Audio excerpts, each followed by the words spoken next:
So I'm happy to introduce our next speaker. Ondřej Dušek is at the Faculty of Formal and Applied Linguistics, which in Czech becomes UFAL at Charles University in Prague. A little personal anecdote, Ondřej was a JSALT student in 2014 when the workshop went out of Hopkins for the first time. And that's where it also got its name of Jelinik's workshop, because until then it was just the Hopkins workshop. We didn't have to change much because it was called the JHU workshop, and it became the Jelinek workshop with all the J's. But anyway, so Ondřej has been working on dialogue systems, and an interesting aspect of dialogue systems very often is to generate human language. So in that sense, he shares a little bit with the content of this morning's lecture, where people who think of translation think about extracting the meaning and then generating text in the other language. But Ondřej is going to focus on dialogue and text generation in a different context, and he's going to tell us more about it. So, all yours. Okay, thanks so much for the nice introduction. So hi everyone. So let's see if this works. Yeah, perfect. So I'd like to talk first a little more about transformer models and large language models and stuff like that you probably heard from Ondřej. You probably heard it several times this week already, but I'm sorry, I'll try to basically show you some of my points on that, and in the second half of the presentation, I'd like to go specifically into dialogue and generation or text generation, and a little bit into evaluation as well, which basically Ondřej prompted me to add to my presentation, so I just put it in this morning. So I basically just start with a general introduction on transformers. I guess I'll be a little more high level than Ondřej, but generally you probably already saw that we have some subword representations, some subword embeddings, and we have these transformer attention blocks and fully connected layers that are somehow processing the input, and the main thing that transformers do is predicting the next token or the next subword. And essentially we can just take the network, the shape, initialize it randomly, and iteratively improve. I suppose what you saw also partially in the morning, even though Ondřej was mostly focusing on the encoder-decoder transformer, there are several variants of the network, and in the encoder-decoder variant, which was the original one designed for MT, that basically takes a text, encodes it into some vector representations, and these are then attended to by the decoder, which decodes some output word by word. But that's not the only option. You can also just have an encoder where you just build a representation of the inputs, where you just try to represent some piece of text or some kind of a sequence. And these models usually are good for some kind of text classification or this kind of tasks where you put a classification layer on top of the whole model and you have very nice representation of the whole input. So that's encoder models, and what I'm going to be talking about probably most of the time, or I'll mention basically all of these, but most of the time I'll be talking about decoder-only models, which kind of do the same thing as the encoder-decoder models. It's just that you just they just work left to right. They just technically just decode, but you can also input stuff by just inputting things and ignoring what the model would generate. So basically, you just add in a prefix. I'll show an example in a second, and that's actually what the shape of the most LLMs currently is. So they're basically transformer decoder only models.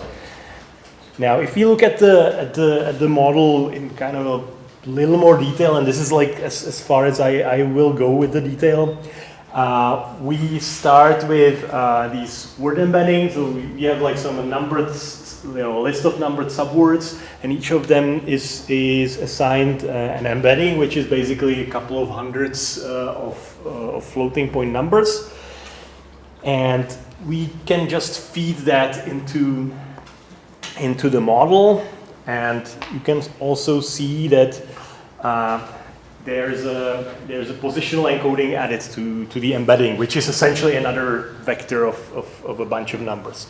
And then we have the individual transformer blocks, which always start with an attention model, and there's some fully connected layer that basically mixes the data up in a way. And you have multiple layers. I'm only showing two because that slide would be too tall otherwise.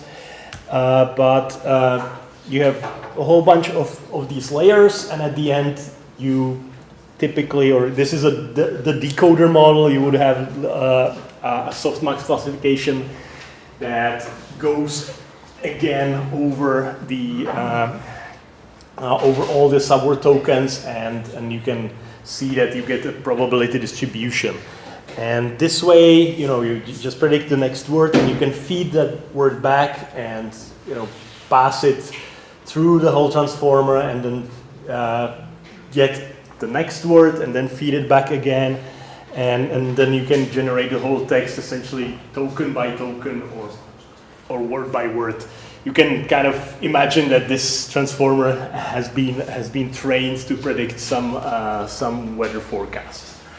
So it's kind of how transformers would operate, at inference time. And when you use these decoder models for, basically anything, you usually don't just want to, start generating from some kind of a starting symbol and then let them generate random stuff. You can also just feed in some information. Let's say that we feed in the actual weather, and you ignore whatever they produce at the end. They can just use that information when the attention model is attending over the input sequence. So so basically this is prompting. This is basically just, you can just feed in stuff into the model. It passes through the same layers. It does everything exactly the same. The thing is, you don't have to always feed back in whatever is the most probable output predicted by the last word classification or token classification layer. So you can actually like feed in data even into a decoder model, and that way you kind of have like a makeshift encoder-decoder model, if you will. And this is basically how most transformer models get used today. So you feed in some stuff, you ignore what it would predict, and at some point you just start predicting the continuation of that text. So that's kind of how it looks like at the inference time. And I said, and I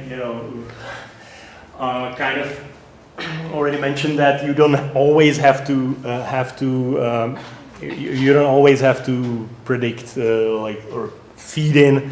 In here you can say that we fed in the most probable word according to this classification, but you don't have to do it all the time. So there's a whole bunch of decoding algorithms that you can use with these models, and now it's a question like what algorithms do we have, how we can use it. Obviously, maybe we would want to have we would want to generate like a sequence maximizing this. Let's say that like this X is whatever we are feeding in over here, and here is our Y that we want to generate, right? And now, yeah, I'm saying on the slide, this is not technically possible in practice. Do you know why this is not possible in practice? To just generate the globally optimal sequence. Yeah. Because it takes too much processing power to figure it out. Yeah, basically. So there are just too many options, and it's kind of hard to find that sequence. So we have some approximations which I'm going to go into a little bit. We have some we can do greedy search, we can do beam search, and we can do some kind of sampling, and there are some additional tweaks to that. We can, for instance, want to decrease the probability of like repeating the same tokens over and over, so that the model doesn't get stuck into like a loop repeating itself. So if we look at the greedy search, which is one of the most commonly used approximations, the idea is that we go this way, and we always take the most probable word at each step. Now, why this is not optimal? Why doesn't it always? Why doesn't this get us the optimal sequence? Yeah. We have many potential paths because. Well, I think you have the example there that it's just there's sort of certain ones that are just like too overrepresented ones, and so you might need some other least likely paths for the pros, so you're gonna have more results. So I guess you're gonna go for beam search to explain that. But it's yeah, exactly. So we basically can overlook, some paths just don't look so probable at the beginning. And you can have a place where I don't know, like one of the paths would be less likely. Let's say over here, I don't know, you could get the car, and then if these things have higher probabilities, eventually you might you might get over the probabilities of these things that are more probable, and that's exactly the example which basically, says you would want to say something like this: cake tastes great, and the model would generate this is, and then it probably can get something like okay or stuff like that, because there's a lot of examples in the data that start with this is, and there's like no way of coming back. So that's greedy search. Yeah, and as you said. Kind of the solution for this, or a solution for this, is beam search, where we always try several continuations, and we always try to keep essentially like a beam of k best hypotheses or k best partial generations.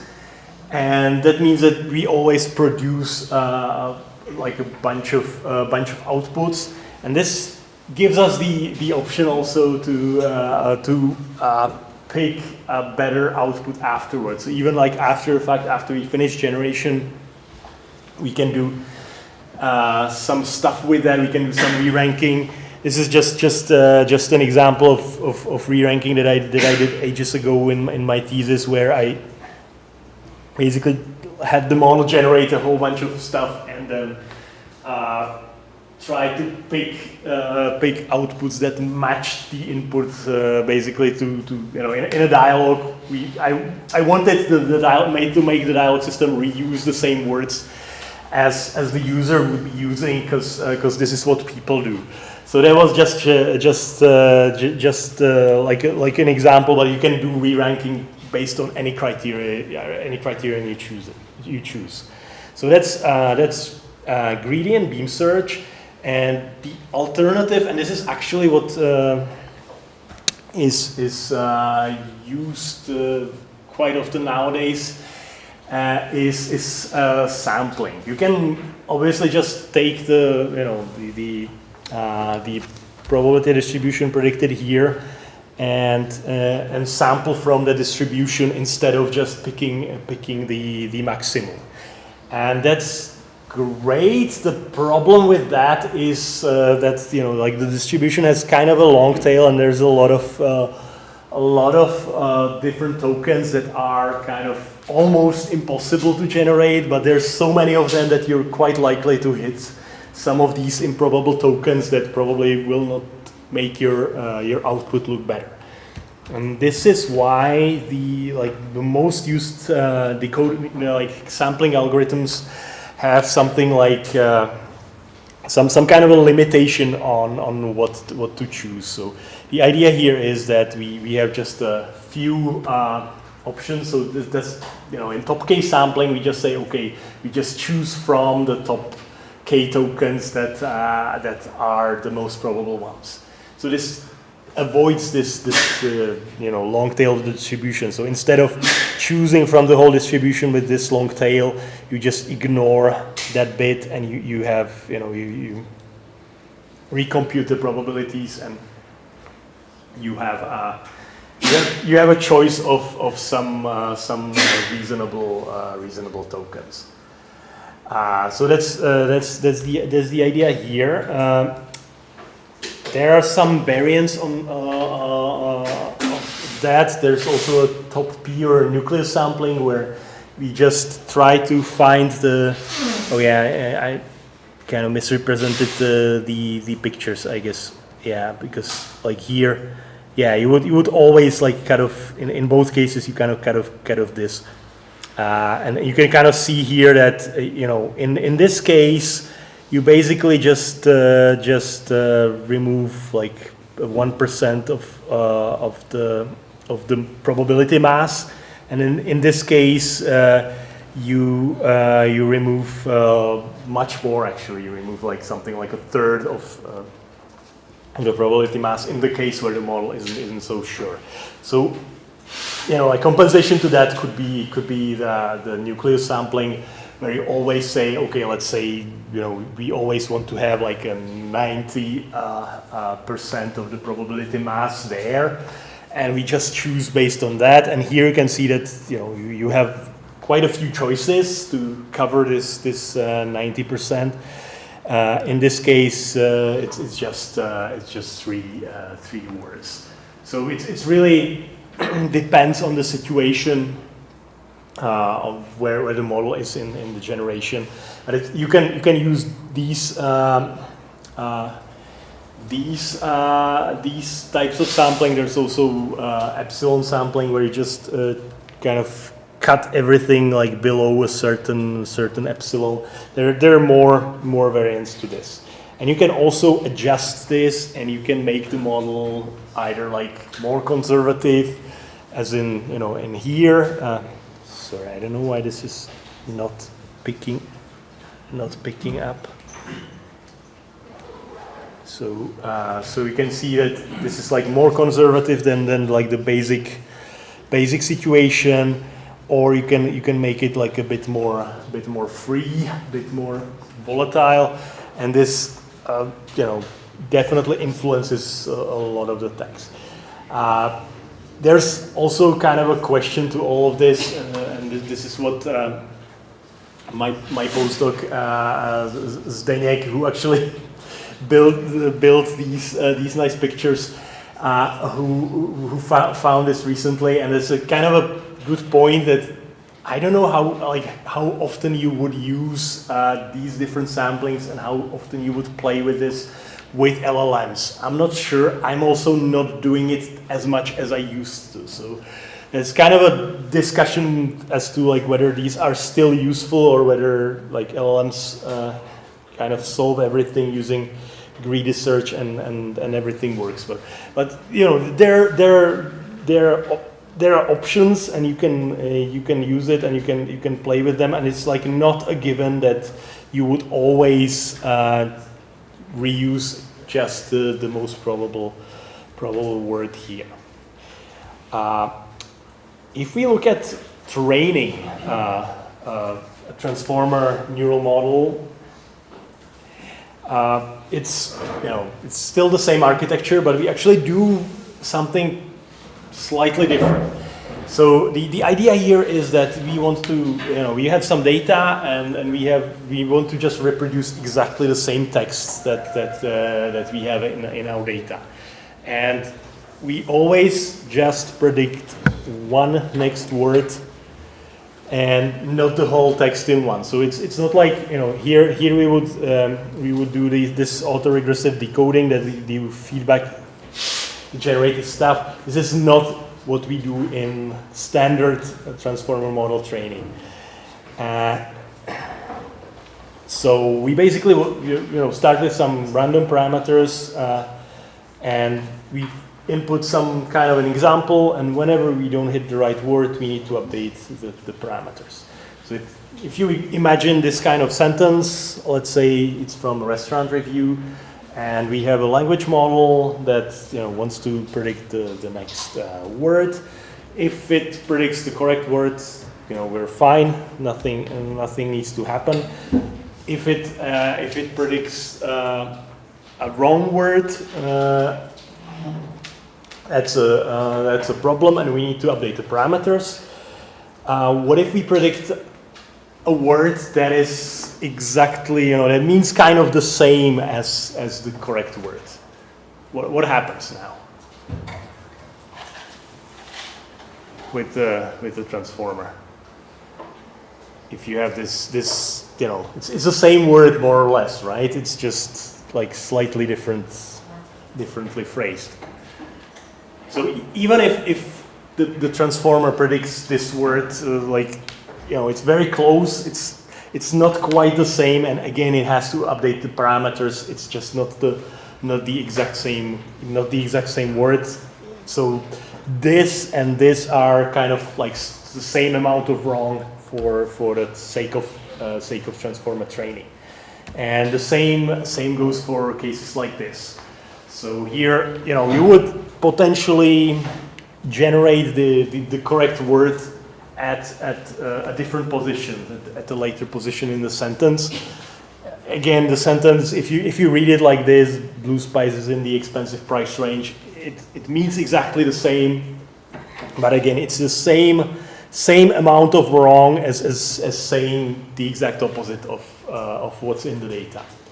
So the point here is that this is all like really low level, and there is like absolutely no concept of what a sentence is, what a text is, or what the purpose of the text is. So it's just something that I believe we always need to bear in mind, even with LLMs, that this is what they are pre-trained on, and this is the type of criterion, just like predict the next word. So basically, it's always just you feed the data in parallel, so all of these come in at the same time, and you try to predict all these things in parallel. And that's kind of what makes transformers work, because if you can do it in parallel, you can do it at scale, and the sheer scale wins. So that's basically the reason why we can even have such big models in the first place. The training criterion or the training approach is like really really basic. Basically these things, these predictions don't influence each other. The only influence here is via the attention layers inside the model, but these predictions take place entirely in parallel. So that's training. I'm probably not gonna go into basics of training, because I'm kind of assuming that you've seen this a million times. But so like training with gradient descent and it's exactly the same as for any other neural network. There's like absolutely no difference. You have the same fiddling with optimizers and with the learning rate and stuff like that. maybe one thing that I want to mention here is that in general, in most situations, you see this basically this type of graph, right? You have this like training loss going down, and then you have the test loss at some point starts to shoot up, and it means that the model is overfit, and you need to stop the training here. Here it's not so certain, and I'm still not sure what to think about this. Essentially, if the models are kind of overtrained so much, they can start to actually try to interpolate the training data, and this is something that we might be seeing in LLMs. And I'm still not sure like what to think about it or like how to interpret it. It's just something that doesn't fit the standard image of what training and like the training error and test error should look like. So that's just kind of like a remark on this. Otherwise, it's like really completely standard training as you would do with any other neural network. The kind of main advantage or main improvement that comes from all the pre-trained language models as well as LLMs is self-supervised training, which is something, for instance, that hasn't been done in machine learning until recently, because everyone had so much data that it didn't matter that much. But for a lot of like pre-trained models that are used elsewhere, this was actually quite useful. And the idea, originally comes from the BERT pre-trained model, which was essentially even from previous pre-trained models. BERT was just the first transformer, where you could basically either use some naturally occurring labels, as in if you predict just the next word, you can then use any kind of text. Or you can somehow corrupt data and learn to fix them, and this is kind of what BERT is doing, which is you just mask a word and then try to predict what word was under the mask. So here the main point is that you can train on like huge amounts of data, because you have all the you can just download the whole internet. You have regular texts. And that way you can essentially like pre-train a language model in a self-supervised fashion before you can fine-tune it on your own task-specific data with your task-specific labels, where, let's say, for instance, you have like gigabytes of data, just text, and then you have a few thousand examples, few thousand sentences, for, let's say, language understanding in dialogue, where you have labels, where someone had to write the labels, and you can basically pre-train your language model on the general data, and then fine-tune it on the task-specific data. So you basically start with like pre-training on some kind of a huge data set, and then you can use smaller data, and you usually then can get away with using relatively smaller data for the fine-tuning. You can kind of think of these pre-trained models as like pre-trained contextual embeddings. You can think about them as like better like word-to-vec embeddings. But you can also say, okay, this is a whole model. It just depends on the view. It's exactly the same. It's just like a transformer model, and you can take the outputs of the transformer model as embeddings, or you can just use the model and assume that it's like the whole architecture that you need. And this like basically determines the model capabilities. And actually, like the larger your model, the larger the architecture, the more data you probably need. There are some scaling laws which aren't really laws, but more like ideas about like how much data you should use to train your model. You can kind of see like how different LLMs recently have been trained. But the main point anyway is like the more data, the better essentially, and the data really influence basically everything with the language models. Now, this also means that if you just like pre-train on the whole internet, you have a lot of ready-made models, and I suppose you've probably seen the Hugging Face library, and maybe you've seen Ollama, which is a nice tool for running LLMs locally. So you can basically just get a lot of these models from the internet, and they just work. You can just download and use them. Either it's a basic pre-trained language model such as BERT or GPT-2. Or I don't know, like BAR35, and then you have, you can download them, but for themselves they're not that useful, and you need to fine-tune them on your own data so that they're actually useful for you. Or you download an LLM, and in that case, typically you can just use it, and it should be like ready to be just prompted with some inputs and be somehow useful. I'm gonna talk about that point in a second.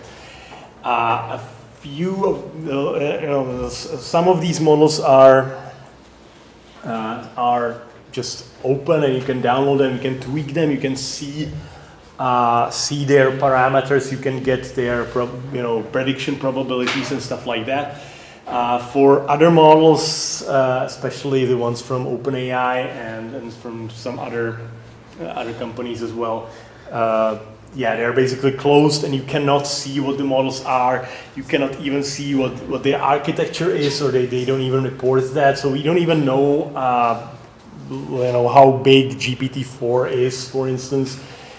And you can just use them using an API. You can just, you can use them, but you basically don't know what you're using, and it's a complete black box. So it's kind of to bear in mind, and I suppose you know about the situation that these like commercial or closed models usually perform better in a lot of tasks. But then if you want to have like full control over what the model is doing, then you probably need to go for one of these open models. So. Just to illustrate this, there's like a huge number of models appearing essentially everywhere, and it's obviously driven by the largest tech companies, but there's a huge choice, and there are some ways of comparing them. There's a the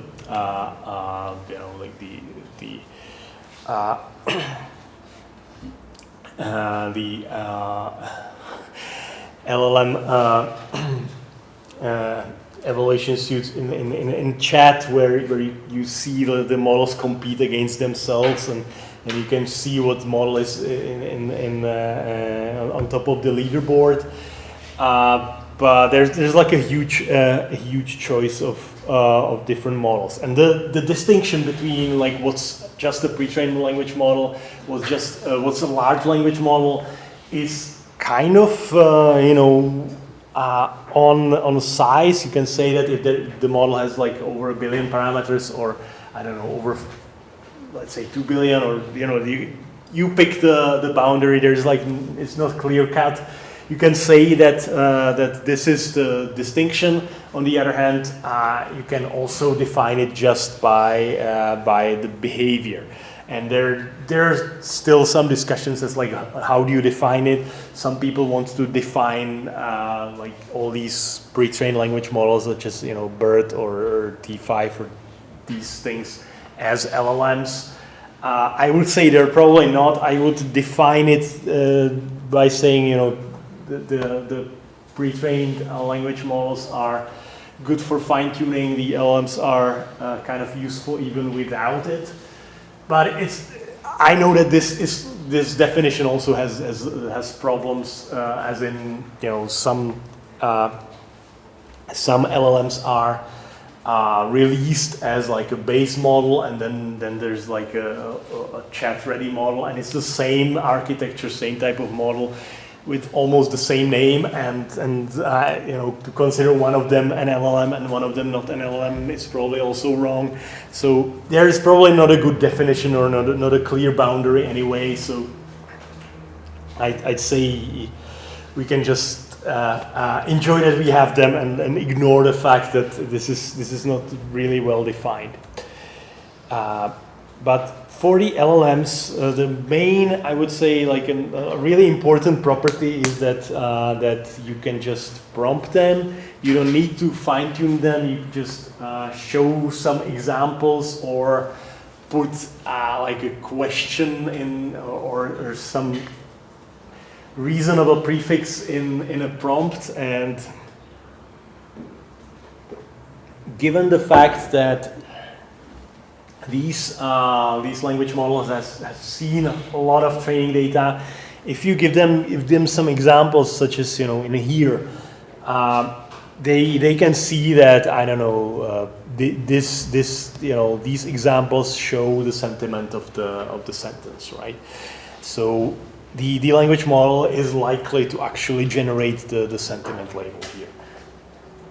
In these examples, it's exactly the same. It's just about the topic classification.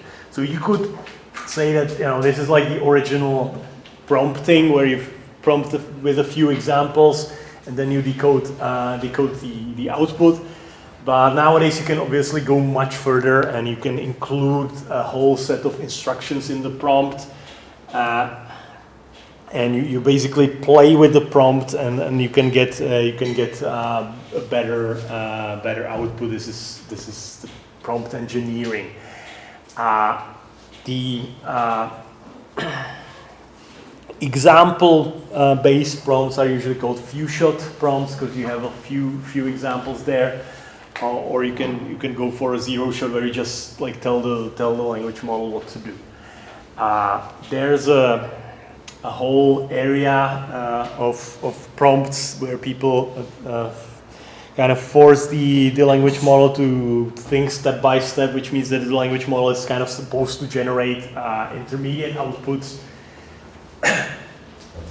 and then it like given the fact that it just doesn't just generate the output at the first go. And it goes step by step. It should improve this output, and there's like a lot of extensions to that, which I'll mention in a moment. So that's kind of the main property of LLMs is this, and you could say that if you train a language model for long enough, for long enough data, it will see something like this. There will be something in the training data like this, and eventually the language model will by itself start solving these tasks just by being prompted. Or what you can do is kind of help it a little bit. So that's what most LLMs are doing, which is essentially the language model is not just it's not just like pre-trained on these self-supervised things, pre-trained on just predicting next word, but it's also fine-tuned or maybe pre-fine-tuned, whatever you want to call it, for being used with prompting. So essentially, it's just, in domain data, it's exactly the same type of training.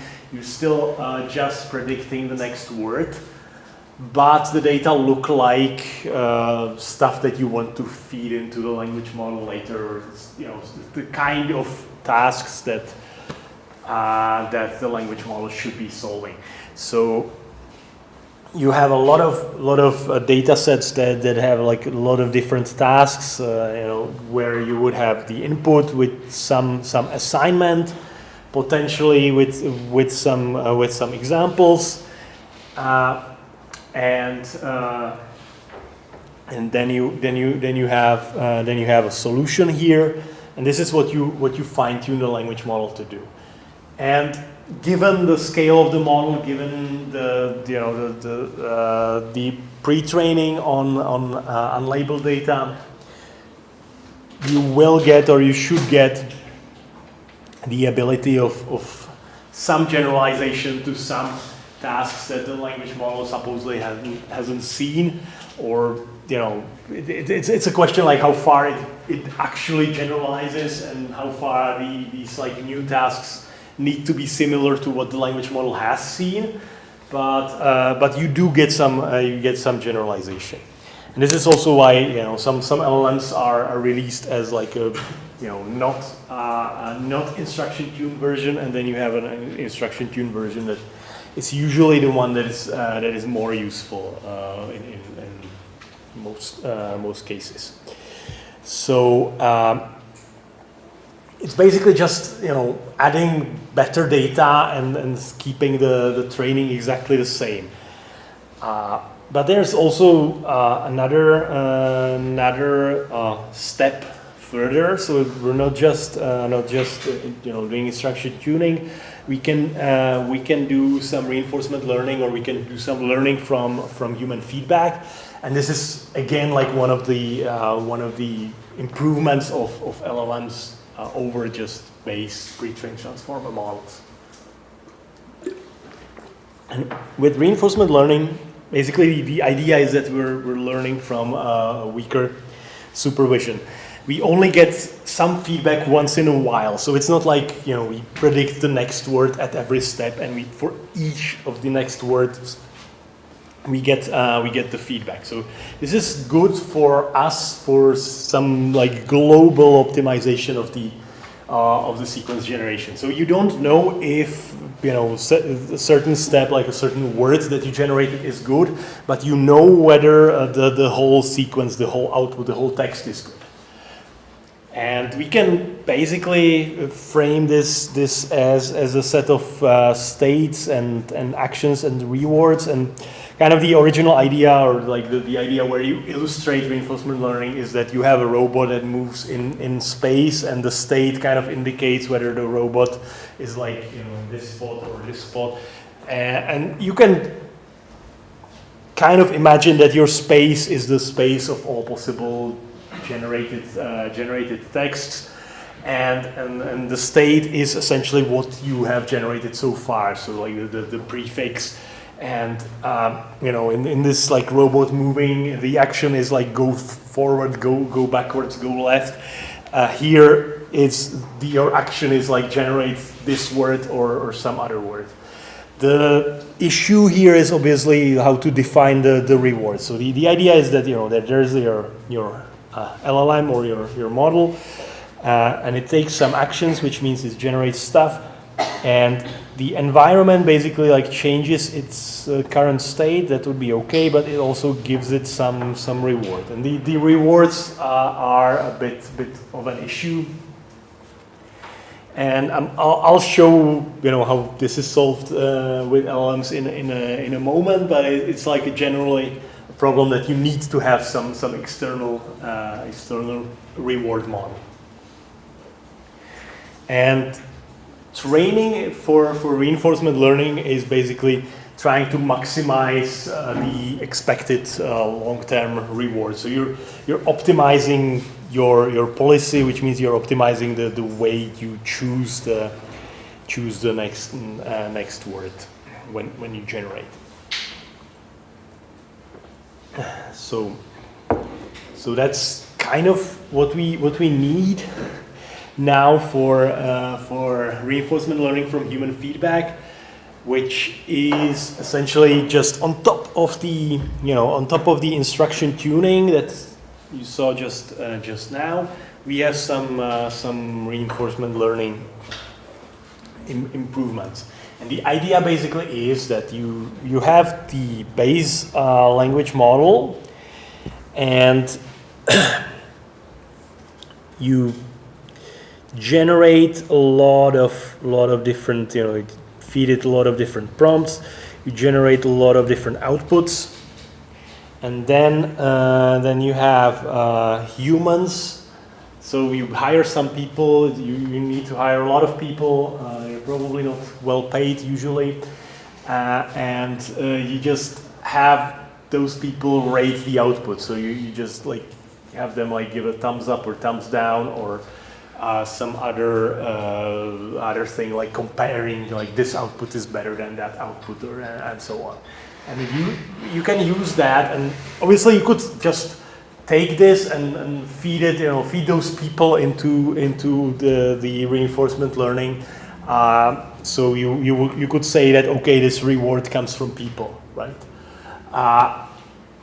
That would work technically, but the problem is that even though you don't pay the people very well, they are still too expensive, and you still need so much data that what is usually done is, instead of using using the human feedback directly, you train some other, usually some kind of another language model that is trained to mimic the humans, basically just to train to get a prompt, get some output, these two things, and then it will predict some kind of a score for the output.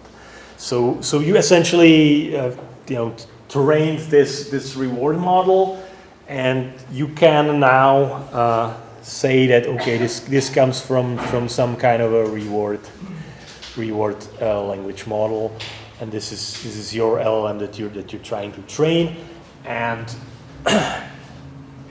you basically use another language model to train your LLM. So the idea, you can look at it like this. You have your prompt, and you have your initial model that you started with. You have your model that you're trying to tune using reinforcement learning, and then you have some reward model that you feed into the outputs. You can check how far you are from the initial model, and do some weighting, and you can update your model based on the reinforcement learning. So that's kind of the whole idea. But the main point here is, and this is what is enabled by the reinforcement learning here, is that your reward is global. So you're actually like rating the whole text, and you're checking whether the whole text is good or not. It's not like you would be checking whether you hit the right word at every place. It's global. It's over the whole text. So if you, I don't know, let's say if you generate something where there's like one more word and the rest of the words are shifted, and it's exactly the text you wanted, it will still probably get a very high score, as opposed to in the initial training where you're not hitting the right word at the right place, and you're getting essentially a very low score. So this is like the main kind of qualitative improvement from all the previous stages of training. This has the disadvantage that you're using reinforcement learning, and I don't know like how many of you have tried to train something using reinforcement learning. Not many, some. I'm not sure if this is your experience, but my experience is it never converges and it takes forever and it's not stable, and whenever I can avoid it, I will. So that's why there is also like a reinforcement learning free alternative where you basically have a specially designed loss function that I'm not gonna try to explain because I'm not sure I still understand it since the time I made the slide. But the idea here is that you essentially have a loss function for that has a pairwise text preference. So you know when you have one preferred text and one dispreferred text, and you essentially are able to directly modify the model to shift the probability distribution in favor of the preferred text. So there are some variants, even though I would say that most LLMs still use the reinforcement learning variant. So essentially, to kind of sum it up, you can start with a random neural network. Then you do some pre-training, which means that you just you just try to predict the next word at every step. And that means that what you get is something that this is what my postdocs they called autocomplete on steroids, and I very much subscribe to the idea, because this is basically what the pre-trained language model is. It can just predict the next word in a very clever way, and then you can move on a little bit, and you can do instruction tuning, where you get stuff like this, and you basically train the model to solve problems or to follow the instructions that the model is given. And what you end up with is some kind of an instruction tune model that you can say is potentially will attempt to assist you. And what you do as the final step is this human preference optimization. So either reinforcement learning or some kind of other training technique where you optimize globally, and hopefully you will end up with a language model that is a helpful assistant.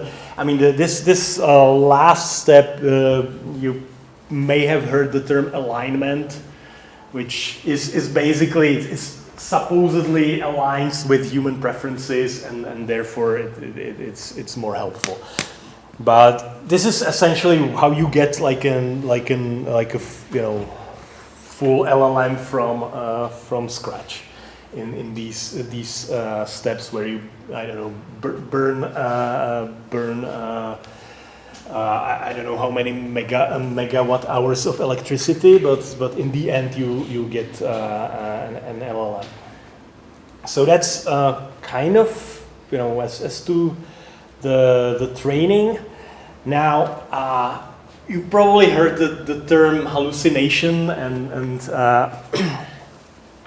you might have seen hallucination as well.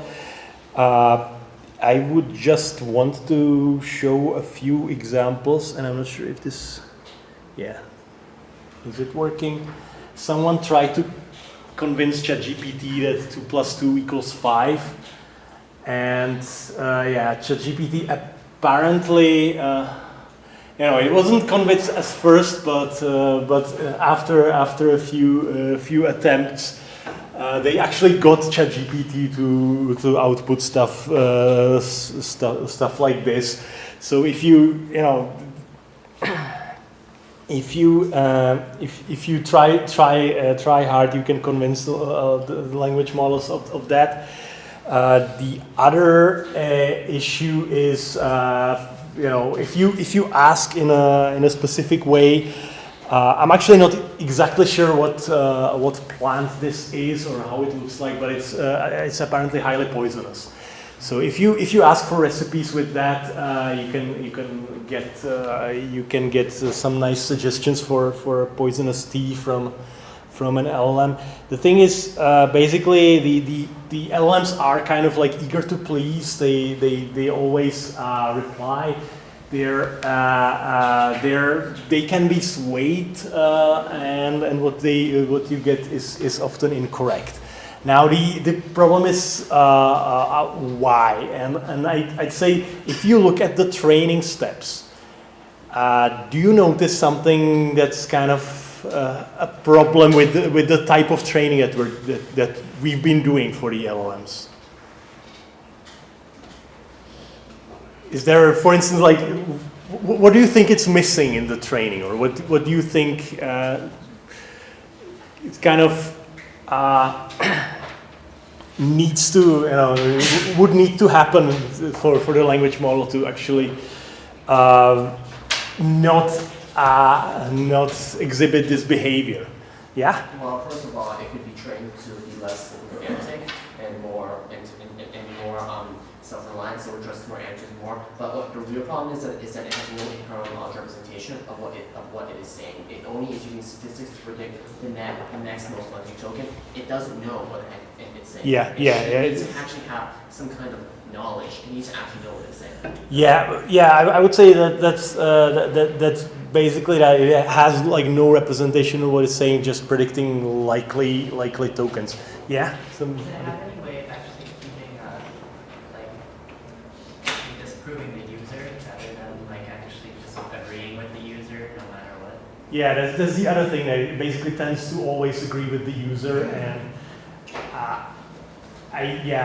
I think that like some recent language models might be a little bit more confident, let's say, but yeah, it mostly just goes with what the users say and never doubts anything that the user feed it into it. Yeah, I think this is a case of where it tries to vert from the reference policy towards the policy that has been chosen by the humans while doing instruction tuning with reinforcement learning, because it appeases the user's stripes. Yeah. So far, and the hallucinations are, I think, kind of inevitable because we are just predicting next tokens. But if instruction tuning manages to make it say that there is no such thing as a drop of belladonna, that might solve this. Yeah, you're right that if you feed in stuff like I don't know, essentially, or there is no such thing, or some disagreement with the user, and if you feed it into the training data, you might be able to solve at least part of this. And that's actually like one of the biggest problem here, that there's none of the training steps that I've shown kind of cares about whether what you reply is correct. Because even with the human preference tuning, it's not about what is correct or what is wrong. It's about what basically looks best to the people that check those outputs, that just give it a thumbs up or thumbs down, and is purely based on whether they like the output or not. It's not about they're not paid so well that they would do any fact checking or anything like that. It's just this looks good, this looks bad.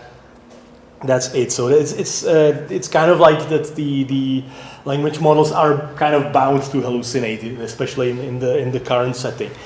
What I heard from we had a talk by Anna Rogers 6 weeks ago in our department in Prague, and she actually pointed to this term that language models are bullshitting, because it's not like they would, they intentionally mislead. It's not like they are, when they're hallucinating, that they are somehow experiencing a malfunction or something.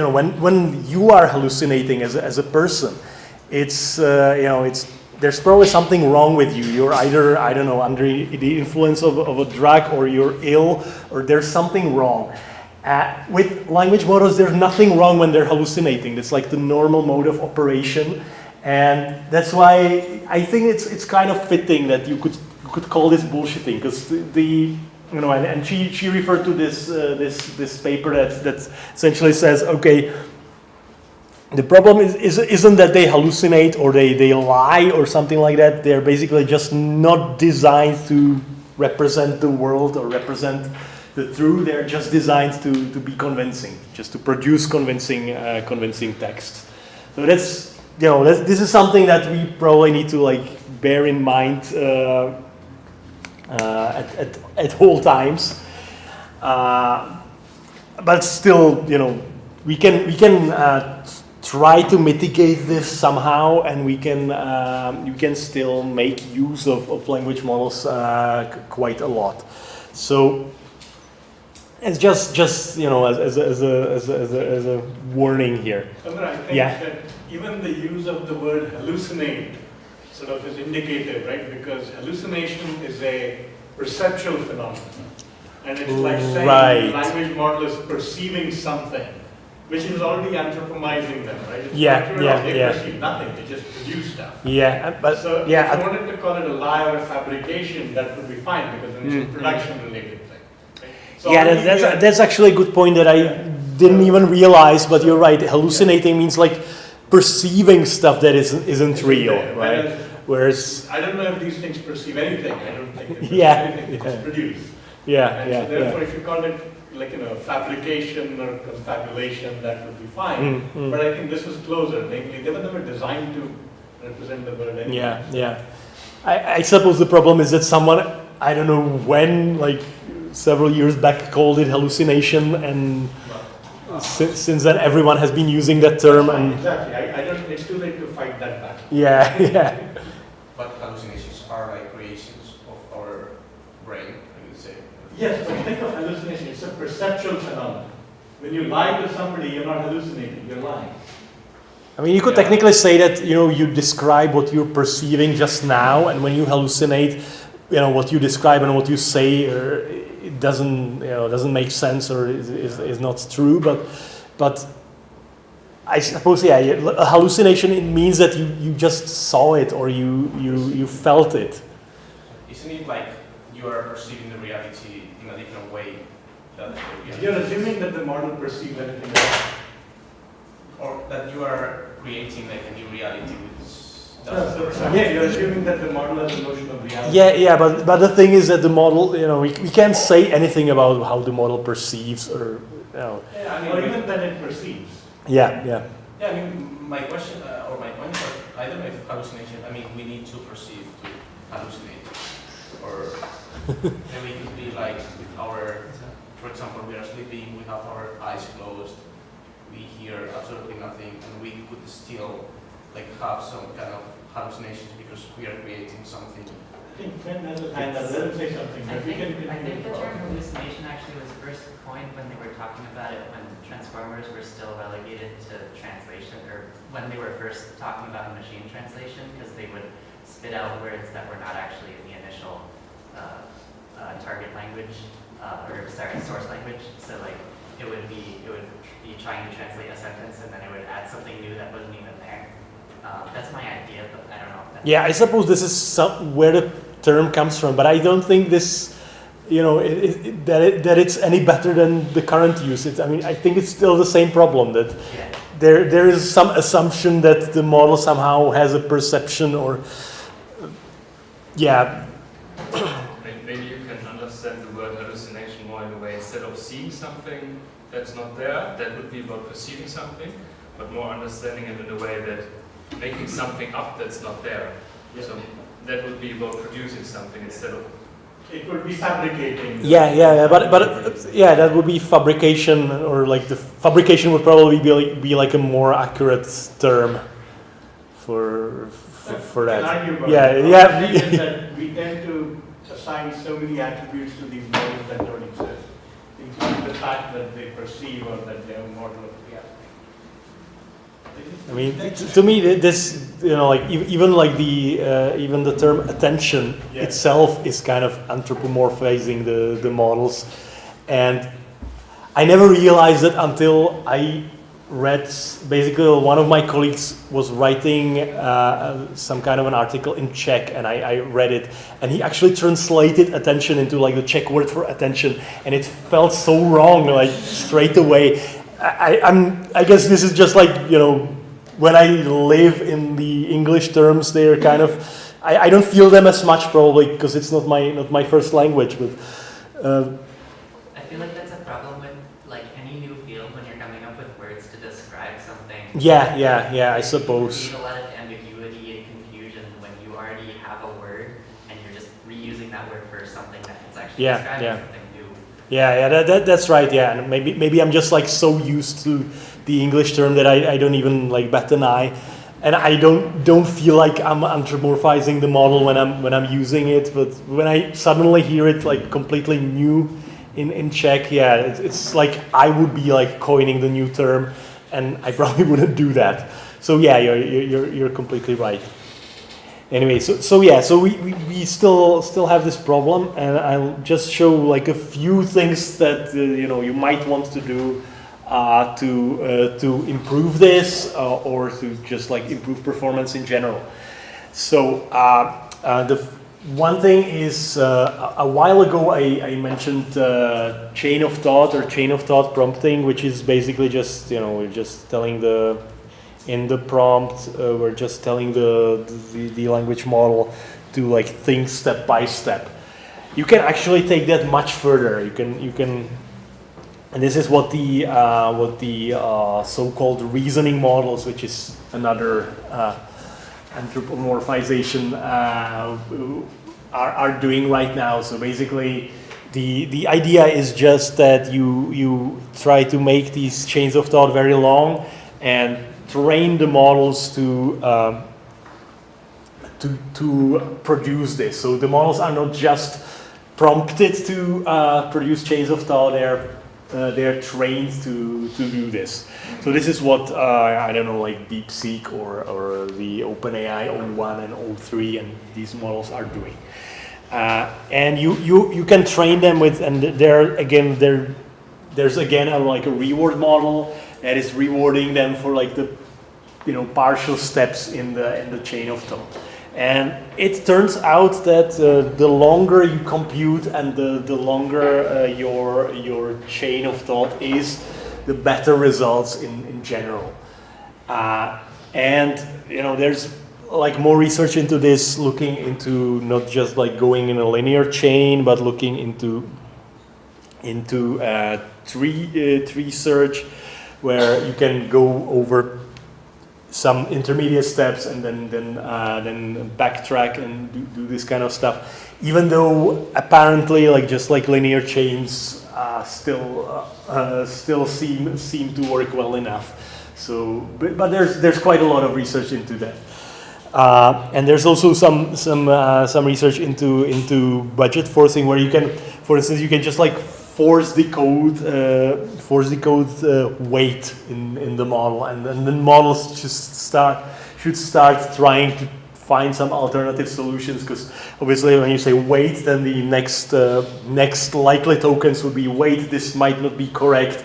I haven't considered X and Y, and so on. So you basically like artificially prolong the chain of thought using this, and you can also try to like force terminate the thinking. So you can basically try to make the chain of thought into like a specific length. So that's kind of a way of doing this.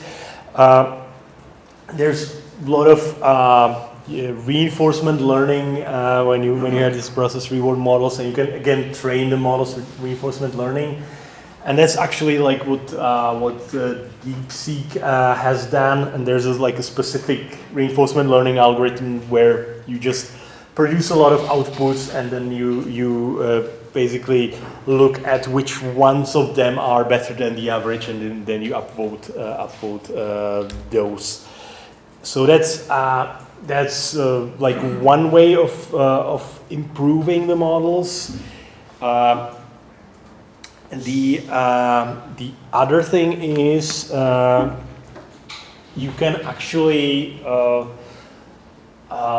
essentially like carry over the idea that we produce some outputs and we rate them, and we use that as feedback for training, and you can just take it earlier and use that even in the pre-training phase. So you can take a lot of data generated by some base version of the model, and then rate that data somehow, and just take the good parts of the data using some rating model, and then you can use this early in the training. You can use that for pre-training.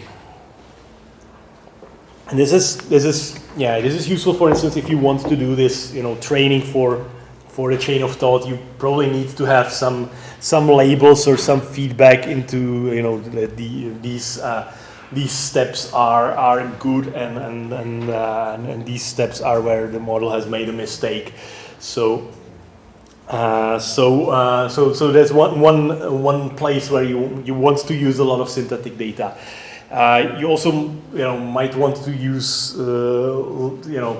cleaner data with less noise, or more data than you would have available, or in general, you can play with the data, as in like you can rewrite some data as problem solution pairs using the base model, and then use it for instruction tuning, or you can if you have models that are multimodal, then you can synthesize audio data to train your model from some text data.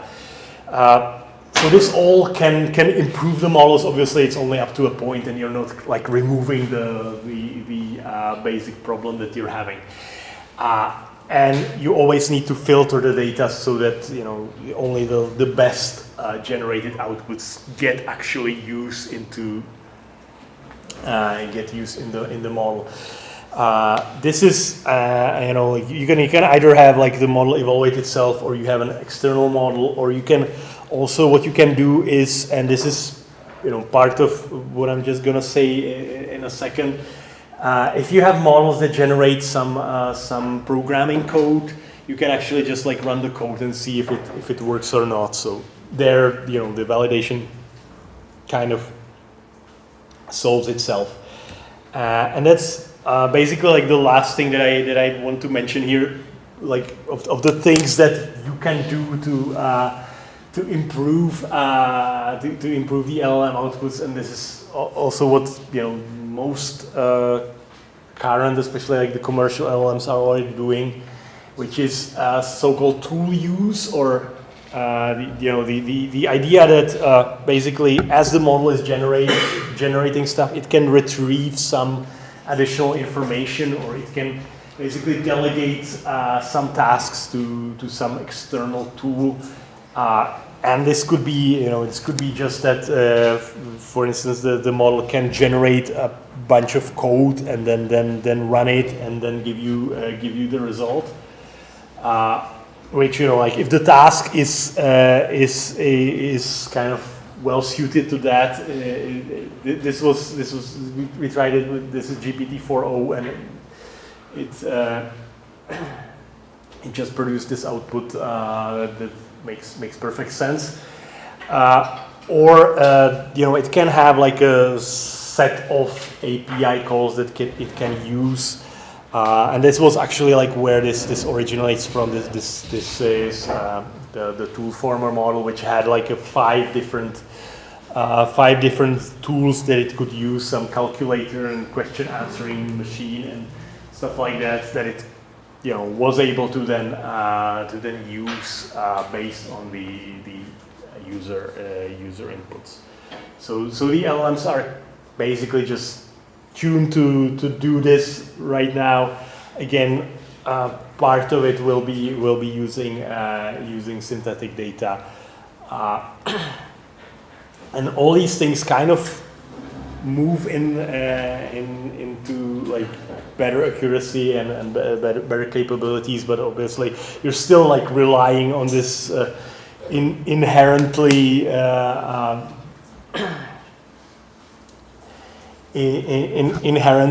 kind of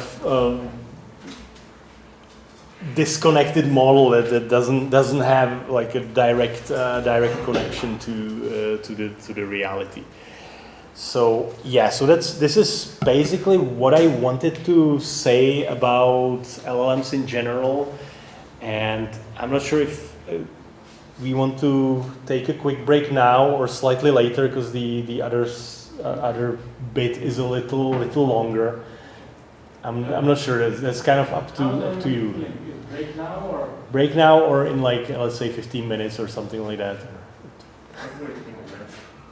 What's that? I could wait 15 Okay, minutes. so that's Okay. So let's go to the other part, which is basically I'm going to be looking at dialogue and dialogue systems, and in that there's one step which is response generation. I'm going to be talking a bit more about text generation in general there, because it's kind of like the part of dialogue systems that interests me the most. And I'll try to like include the usages of different transformer models in there, but I'm gonna also mention stuff that was like used prior to that, or some like rule-based approaches and things like that. So this will be like more of like a general NLP stuff. Right. So I'll start with essentially like a definition of what I mean by a dialogue system, and that is like any kind of computer system, and I mean usually I would say it's just like the main point in this, or the main part of it is software, which is designed to interact with people in natural language. And this is kind of intentionally left quite wide, and it covers quite a few different cases, and that also means that there are like different subtypes of systems. And what I want to focus on, or like the distinction that I want to focus on, is mostly between task-oriented and non-task-oriented. And I'm going to look at task-oriented most of the time, because they are a bit more structured, a bit more complex. There are a few more NLP tasks to be solved there. So the idea for task-oriented systems is that they're just like, the main point of talking to them is that you want to solve a problem, that you want to accomplish a certain task. You want to book a restaurant or book a flight. You want to find a bus schedule. You want to set up your thermostat or stuff like that. And this is, in my view, like is like the most, or I'm not sure if you can, but historically this would be like the most actual dialogue systems, or most purpose-built dialogue systems that you can encounter. And typically these systems would be built for like either single domain or just or multi-domain, which means that you have like either one topic of conversation, and you have a system that can only talk about, let's say restaurants. It's like one of the examples that have been used in research quite a lot. Or you can have like a few topics, so it can do like restaurants and hotels and taxi and buses, let's say. But other than that, anything you say, the model would just tell you that it didn't understand you. So that's kind of the idea of like a single or multi-domain system. In the non-task-oriented setting, that historically would be mostly for just some social conversation, and you basically like the point of the conversation is just the conversation itself. You just want to be entertained. You want to talk to someone or something. These systems would often be designed to project a certain personality, and there were also competitions and occasions where people would be trying to pass the Turing test, basically convince someone that the system is human or intelligent, even though it's purely on behavior. So it's more about trying to like game the test, or trying to set up the people or fool them into believing that the system is human. And these like non-task-oriented systems are typically designed to be open domain, which means that they talk about basically anything. Now, if you want, like if you talk about like real life applications or existing dialogue systems, I suppose if you've chatted to an LLM, which like who hasn't chatted to an LLM here? Then you have used like a real life dialogue system. And I suppose you probably have most of you probably used like one of these API only closed models that you can talk to online. Maybe some of you downloaded a model and ran it locally. But in any case, it's just it's kind of open domain. I would say you can argue whether it's task oriented or not. I would say maybe both, but it's like the tasks historically in dialogue systems are like much better structured. It's like you really know what exactly you need to do to, let's say, find a bus schedule. There must be like a bus line and a departure place and departure time and the destination place. With the tasks in ChatGPT and so on, it's by far not as well defined. And obviously you always need to deal with hallucinations. So this is I'm not sure what ChatGPT would do now. This is like GPT 3.5. So basically like a year and a half ago, I asked ChatGPT who I am, and I got like a very plausible text with small issues. I mean, I guess it was a slightly more flattering than what I really am, but you always need to, and this was what Ondřej was asking about, like when you can believe LLM outputs. I'm not sure, to be honest. I don't know what I would reply to him when he asked. So basically, you can ask about anything, you can feed anything into these systems, and you get some reply. Now, another kind of, I would say, prominent example of like real life dialogue systems are these various virtual assistants. And now that would be interesting to me. Like, who is using a smart speaker or has used a smart speaker or similar device? Okay.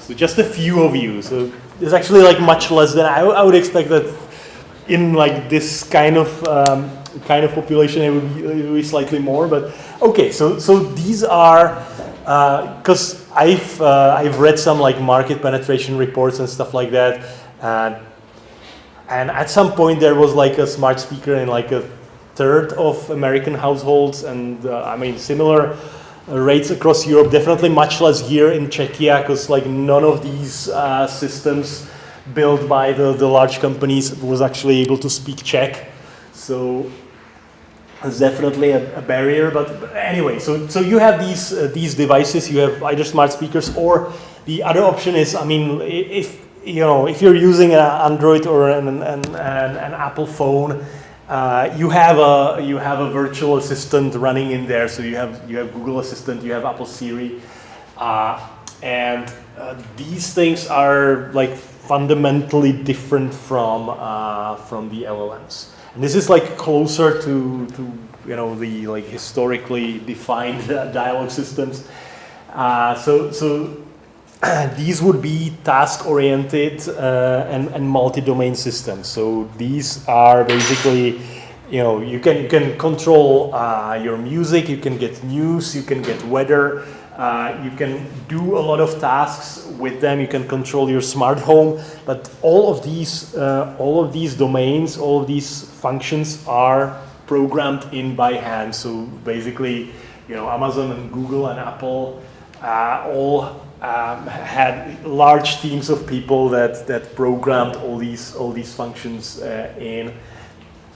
And technically, you were able to add your own with a lot of limitations, though.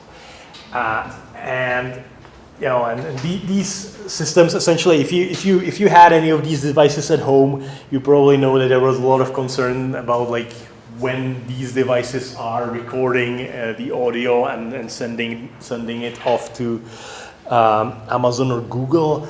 The issue is that basically these systems only listen to the so-called wake word. So you just say, "Okay, Google," or Alexa, or "Hey Siri," or stuff like that. And after you say it, basically everything, the whole audio, everything is sent to the vendor's servers, and everything is basically working online. So basically, these things are just you know, a set of reasonably good microphones, and not a very good computer. And that is only able to just like check for when the user says the wake word, and then just start sending the audio to the server. But in any case, these are like, again, like I would say like the first very large deployment of dialogue systems that, you know, a lot of people have seen or work with, and now the LLMs are kind of like the second generation of that. The dialogue with those systems here was kind of limited, though. I know that with ChatGPT you can kind of, you know, talk to no end, or like the dialogues can be pretty long. With these systems, it's usually you just ask them to do something or to tell you something, they respond, and the dialogue ends. So it's just like, you know, one question, one answer. In most cases, obviously, you can ask follow-up questions, or you can, like, the dialogue can be longer, but you know, it's more of an exception than a rule. So these are kind of two real-life examples of dialogue systems. And now, this is an example of what I usually will have in mind when I talk about training systems on some data and accomplishing dialogue tasks. This is an example of a research data set called MultiWOS, which is basically, I would say, yeah, the benchmark that everyone has been using for the past like 6 or 7 years. And it's a multi-domain data set that has, you know, just a few domains, so it kind of acts as a travel assistant for people coming to Cambridge, which is where it was built. And you can ask for, I don't know, like a taxi to your hotel, or you can ask to book you a restaurant. Obviously, it's like all kind of made up, even though the restaurants and hotels do exist, but the whole dialogues are kind of staged. They have been collected by people on crowdsourcing over the internet, and you have 10,000s of dialogues and a lot of annotation. So like this was like a massive task to accomplish, to build this kind of a data set. That's why there's basically like only one such data set. I mean, there are data sets of similar size, but they usually have some kind of a caveat, like they're partially synthetic or things like that. This is actual like conversations between two real humans, obviously staged, so they're just like acting out their roles, but still it's like a human playing a tourist coming into Cambridge, and another human playing a tourist assistant that has available a database to search for hotels and taxis and trains and things like that. So you can see that, you know, there's a lot of annotation here. It's like checking the user preferences over time and the database results and everything, and you have it available, and you can use it to train your dialogue system. So that's kind of examples for the task, and you can kind of see that, you know, this is slightly different from either of these. Here you have like much less structure. It's much wider, and you know, it's a bit less. You're a bit less in control. Here it's like much less complex dialogues, but you have more domains, so you have more different functions, but the dialogues are kind of shorter. Now, if we look at like the traditional architecture of a dialogue system, or how you would build a dialogue system, and you can kind of say that, you know, like these systems are essentially more or less following that architecture. Again, we don't really know for sure, or we just know some hints because the architectures aren't public, but they are basically like compliant to this architecture. So the traditional architecture looks like a pipeline, and it's just like several tasks or modules accomplishing different tasks connected. And if we imagine that, you know, that this is a voice-based or spoken dialogue system, you start with speech recognition. So basically, you know, the user says something that is then transcribed into text, and that then the next step is the language understanding or natural language understanding module that turns the text into some kind of a structured representation that is then used internally by the system by the dialogue management step. The dialogue management is trying to keep track of the dialogue state, which means mostly about you know, keeping track of the user preferences that stay expressed over the time of the dialogue. So, for instance, here, you know, they're kind of checking what type of restaurant they would like, what price range, and what area. And then there's the dialogue policy, which basically decides what to do next. So the dialogue policy is just looking at the current dialogue state and trying to decide what action to take. And it also has access to a database or to some kind of a backend API where it can check, for instance, in this case, you know, there are too many results for restaurants that would be Chinese and cheap. So the good idea would not be to just like, you know, put in one at random, but if you have a lot of them, we can perhaps ask which area the user would prefer. So that's the idea here. And then once we have this action, it will again be in some kind of a formal representation. And what we need to do is to generate the response, to basically convert this into some kind of a sentence that the human would understand. So that's the natural language generation step or response generation step. And if we have like a voice-based or spoken system, you know, this sentence is just read back by the speech synthesis. So this is the traditional pipeline where you start from voice, go to text, then to some kind of a meaning representation, and you know, on the meaning level you get the reaction or response, and then turn it back into text and voice. Obviously, if I don't know what this is doing. Sorry, I'm really not sure what this was. But I'll try to just reopen it. Okay. So you know, obviously, if you work with a text-based system, as you know, would often be the case, just if you're just like working on a website, these two systems, you know, speech recognition and language speech recognition and speech synthesis, I basically just cut out of the loop, and you can have a shorter loop, and it still works text-based. Basically, for anything better than basic chit-chat in this architecture, you would need some kind of a database backend, and this is also kind of true for LLMs, even though, you know, they have a lot of accumulated information in their training parameters.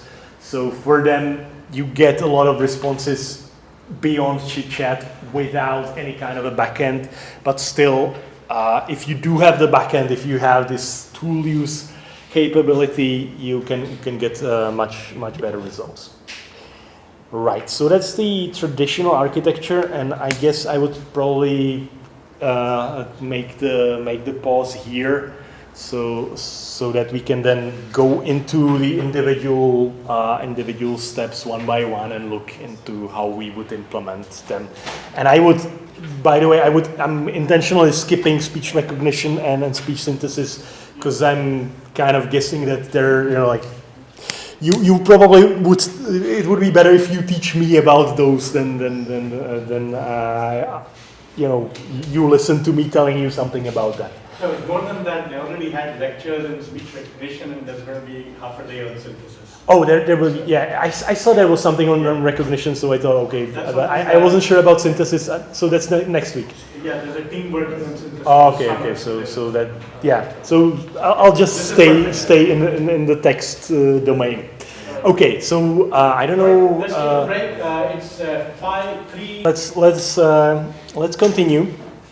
So basically, we just saw just a few examples of some dialogue systems or dialogue system tasks, and we've seen the traditional or the standard dialogue system architecture pipeline. And now I'm going to basically go one by one to these 4 steps of the text-based pipeline, and I'm going to show some issues with those, what the tasks are, what the potential implementations are, and how could we potentially use LLMs for some of them. Right. So we'll start with natural language understanding, or sometimes you can see natural language understanding or spoken language understanding. I'm gonna just use language understanding. It's kind of all the same for the purpose of this talk. Otherwise, we can potentially distinguish between spoken and text-based systems. But the main point here is that we want to extract the meaning from the user utterance, from the user input. So basically, we can get sentences like this. We can hear something like just someone saying, "Oh, Chinese city center," or they could say something like, "Oh, I've been wondering if you could find me a restaurant that has Chinese food and it's close to the city center, please." And you can see that for the purpose of a dialogue system, like this one where it just looks for restaurants or hotels or things like that. These 2 sentences that look very different have kind of exactly the same meaning. The user basically wants some Chinese food, and they want them close to the city center.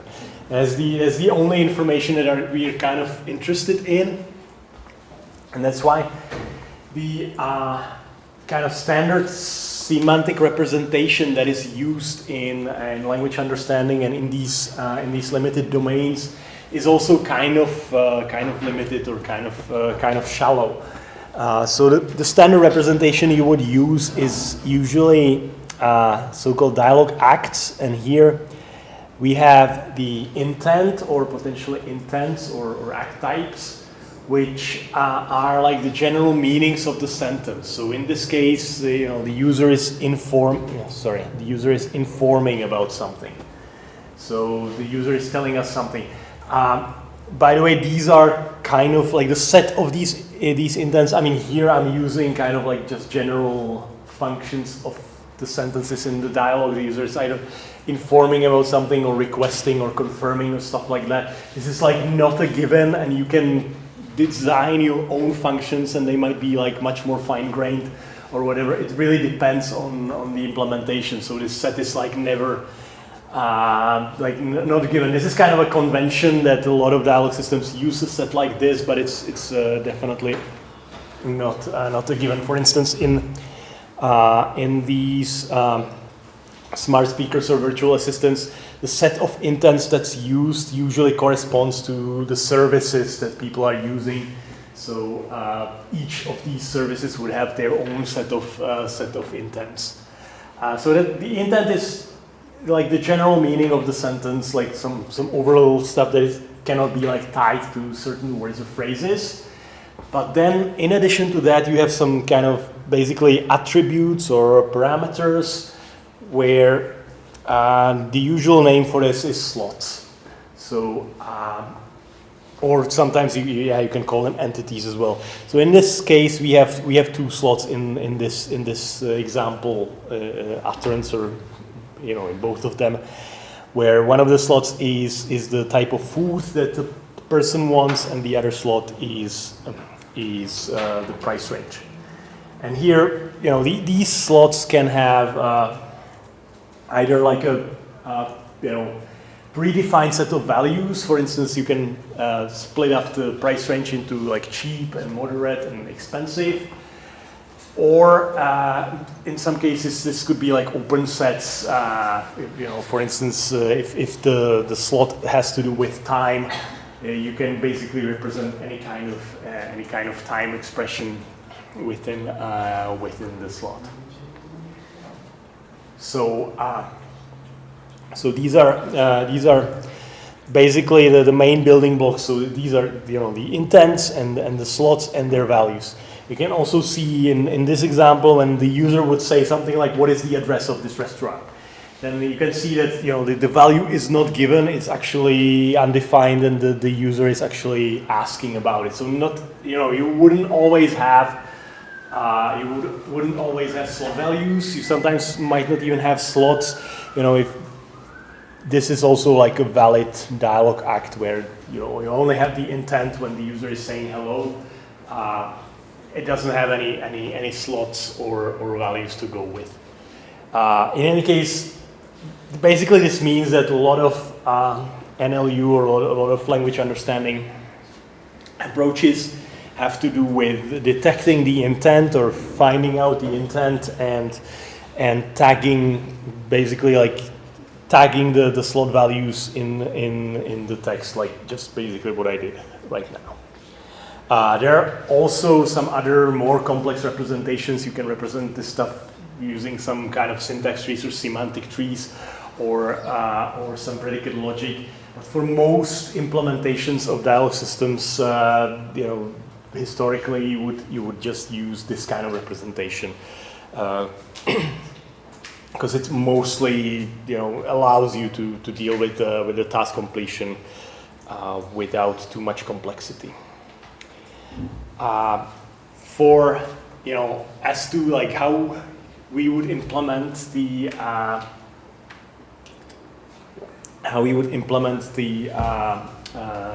language understanding, you can actually get really far with just detecting keywords or regular expressions or stuff like that. So basically, you can build a rule-based language understanding for if you have a limited domain. It works pretty well. Assuming that your speech recognition gives you good results and you don't need to compensate for that, you can definitely go very far with just keyword or regular expressions. It's actually something that happened to us when during my PhD, we were building a dialogue system for public transport around Czechia. And we built a rule-based language understanding with a lot of keyword detection and this kind of stuff. And it worked reasonably well. And after a while, we collected a lot of data and we tried to train some kind of statistical model. And it never was better than the rules, or basically it kind of matched the performance of the rules, and we couldn't get any better. Even though we had, let's say something like 1,500 examples of user utterances annotated by some person that knew what they were doing. So you can really get very far with keywords and regular expressions. Sometimes you need a lot of data to actually overcome this power. And if you don't have the data, which is a common case, it might be easier to just stick with rules. Even though once your domain gets larger, then it's kind of hard to expand, and then it might just get too complicated.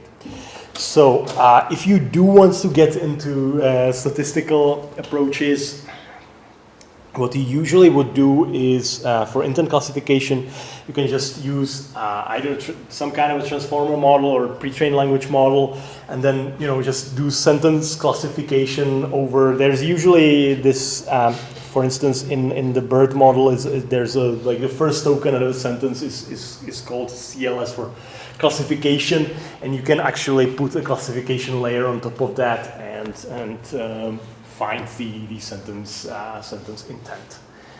For the slot values, you can either cast it also as a classification. You can basically do a classifier for each different slot value, essentially just checking, okay, is this value present, yes or no? So basically a bunch of binary classifiers trained on the data. In some cases, for this, you probably will need to do delexicalization, which is essentially named entity recognition and replacing with placeholders.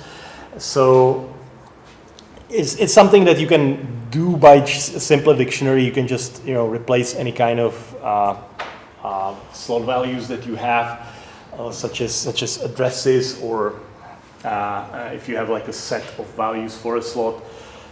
And it can be a dictionary. For instance, even if here this slot would be called something like departure time, you can replace just like this is a time expression, and the classifier should deal with the rest. So for this kind of approach, you do need the lexicalization. The other option to slot value detection is slot tagging, which essentially means that you just classify every token in the sentence, and you have this BIO or IOB, whatever you want, scheme, and that basically says, okay, this is the beginning of the slot departure, for instance, this is the beginning of a slot arrival, and this is inside the slot. This is like for multi-word expressions or multi-word slot values. So you tag the first word with a B, and the remaining words are tagged with an I. This means that you can get like I know that it's like not it's not exactly visible here that you would need it, but for instance, if you just say like I don't know, Boston, New York, or maybe it's kind of hard to show on this domain, but sometimes you might want to have like two different values from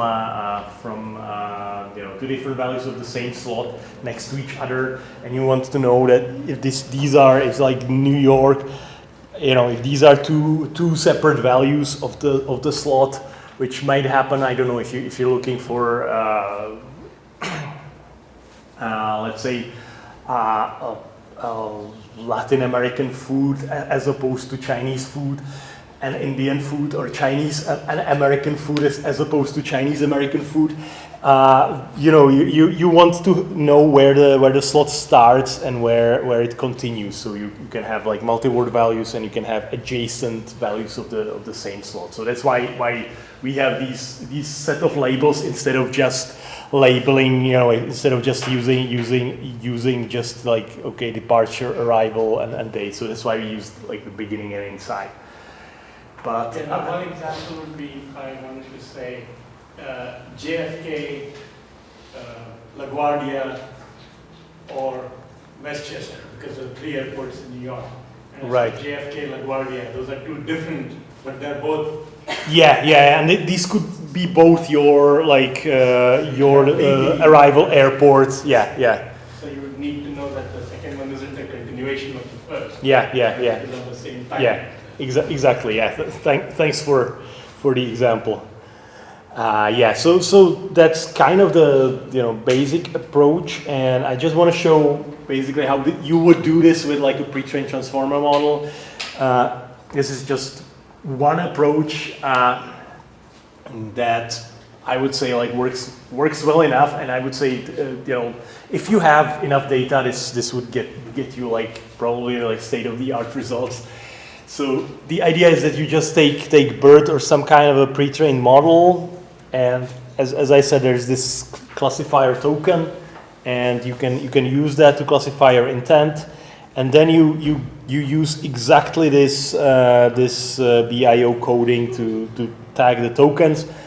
So basically, for each, for all the other tokens, you can do the classification. The only issue here is that you have subwords for a BERT, so you always need to only, you kind of ignore classifications in the middle of the word because you don't want your slot value to end in the middle of the word. But that's like not a huge issue. You can just do the classification basically as usual. Just use BERT or some pre-trained language model as your input features, and you just have like a simple classification layer, on top. Basically, just use softmax on top, and that's essentially all there is to it. So you can just like leverage the capabilities of the pre-trained model, and you can just fine-tune the model for both of the tasks at once, because they are essentially the same. It's kind of the same task. It's just you have the intent labels for the first token, and you have slot labels or slot tags for the rest of the tokens. So other than that, it's relatively straightforward. There's also an extension. There's a model called the TOD BERT, like task-oriented dialogue BERT, which essentially just takes BERT and fine-tunes it on a lot of available dialogue data sets. So if you then apply this BERT to your task, it supposedly should work better because it has seen much more dialogue specific data. So that's just like pre-trained model fine-tuning, and it's pretty straightforward. You can also do something that is like slightly, tries to be slightly more general. You can either prompt an LLM to do it, or you can fine-tune a pre-trained language model to do it. And it's kind of like a question answering style. So instead of just having a set of tags and tagging for your specific domain, you can either fine-tune a pre-trained language model or prompt a large language model to basically ask questions. And you can just like ask a simple question, and this is a question essentially: what is the value of this slot? Kind of. If you have like a short description of a slot, you can fine-tune the pre-trained language model to give you an answer to the slot, and it can actually, it can either like generate a reply, which is what you probably would use with an LLM. You just prompt it to generate, or you could even fine-tune a pre-trained language model to generate the replies. But you can also fine-tune a pre-trained language model to just basically copy out the reply. It's called span tagging, and it's essentially you just put two softmax distributions on top of the tokens. So you kind of know which basically the model is tasked with classifying which is the most likely starting token of this slot value and which is the most likely ending token. So you have like two softmax distributions, one for the start, one for the end, and you just copy whatever is in between. So that's kind of related options. With LLMs, you can basically do this without data even on an open domain. You can somehow play with what questions you ask, and like this example is trying to ask like a sequence of questions, and then it gives you like a compound intent label that is supposedly open domain. But it really depends on your task. Really depends on what kind of dialogue systems you're building. In general, I believe that this is applicable more or less to any domain. So that's natural language understanding. So we kind of fix this or try to implement this. Now let's look at dialogue management and first the state tracking part. So in dialogue management, we basically get the NLU input, so the language understanding input, and we have the dialogue so far, so we know the dialogue history, and we need to decide on what the next action will be. So we need to keep track of what has been said in the past. We need to figure out which bits of the dialogue are important. We probably want to keep track of the user somehow, and we want to interact with the backend database. And this dialogue so far, or what happened in the dialogue, is typically called dialogue history, and we model it or try to summarize it using dialogue state, which is managed by the dialogue state tracker. So that's the first part of the dialogue management. And the other second part is the dialogue policy, which uses the dialogue state to decide on what the next action will be. And if you look at the dialogue state tracking, basically the dialogue state is just like a summary of the dialogue history. It's basically whatever information the user has provided and what potentially even what they requested and what the system has provided, so that the system doesn't repeat itself or even recommends a different restaurant every time the user asks for the same one or stuff like that. So we have basically anything that might be needed for producing a reasonable reply. And here we can kind of implement it in some kind of a handcrafted way. We can just say, okay, we can just take the outputs of the language understanding, and whenever we find a slot value and it's different than the previous one, we just replace it. So we can just say, okay, the user mentioned that they want expensive instead of cheap, and we can just replace it like this. That can work pretty well, especially if you have a text-based system. It's probably fine. If you have a speech-based system, you probably want to deal with it in a slightly more sophisticated way and take it probabilistically. So instead of just replacing stuff and having just a one value here, what you would do is keep a probability estimate. Essentially, for each slot, you would have a probability distribution of what happened. This is a bit more robust. This is able to accumulate the probability over time. So, for instance, if you want, I don't know, if you want some kind of food or some specific location or stuff like that, and the speech recognizer is noisy or the audio input is noisy and the speech recognizer is struggling,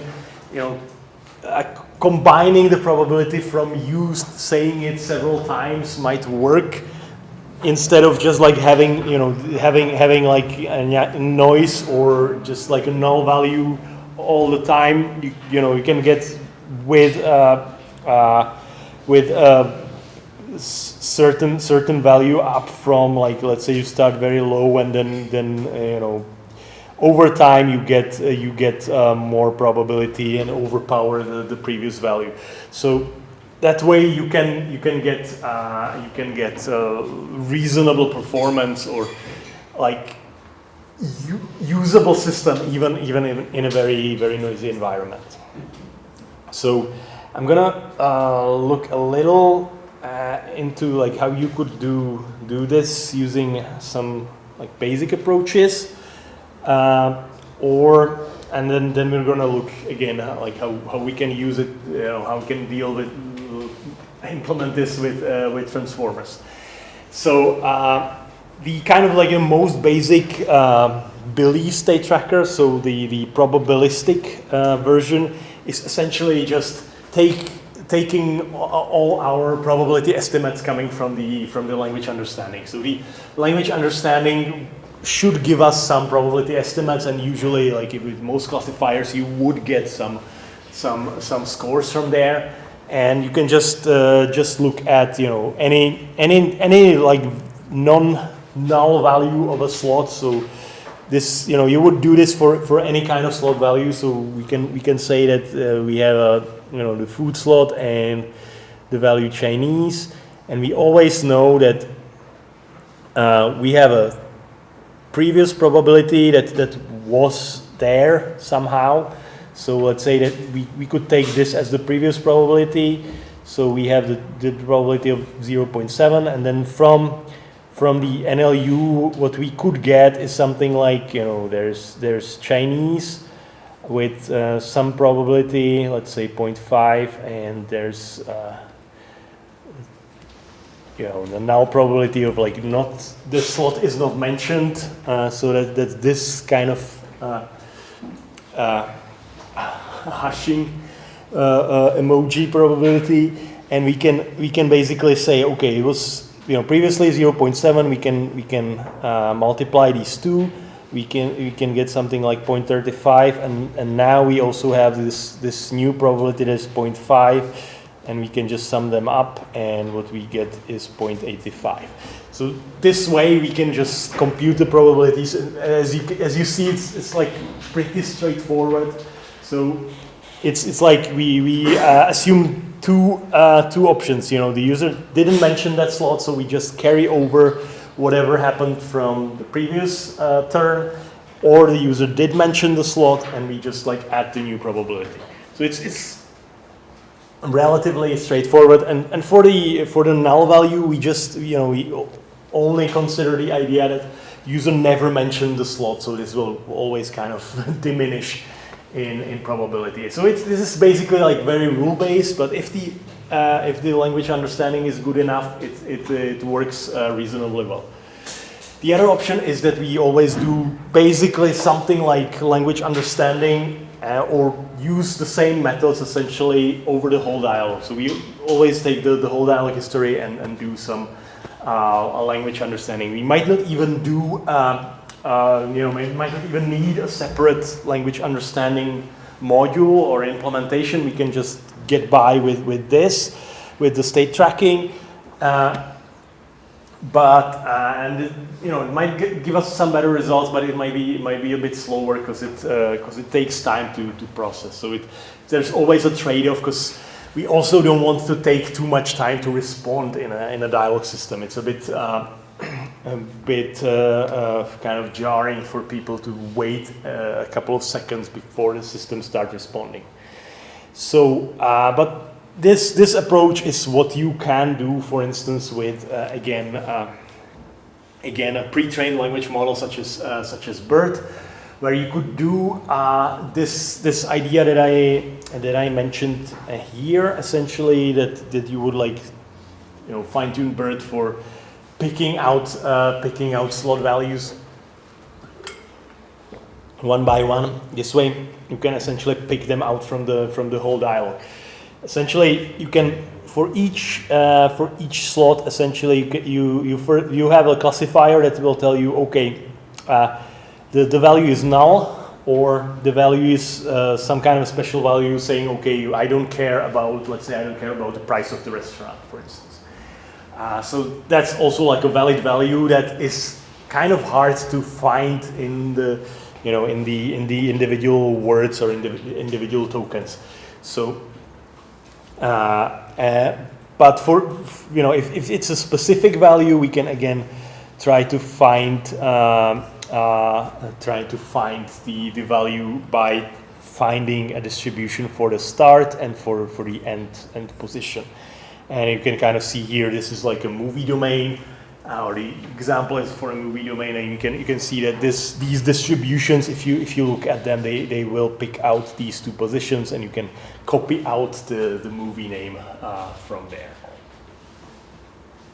So you can either you can do this over the whole dialogue, or what this implementation has done is kind of a rule-based update saying, okay, we just take the previous system utterance and the current user utterance, and if we don't find the slot value there, we just use the previous one.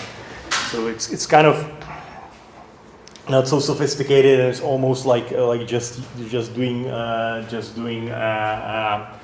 natural language understanding and some rule-based updates, but this is called states tracking in the literature. This is also kind of a issue with what people call their systems. So this has been called a states tracker, and if you look at this system and if you compare it to this language understanding system, you can kind of see that they're very similar. They're doing similar things, but it's just probably just the aim of the system is mostly what decides on the name.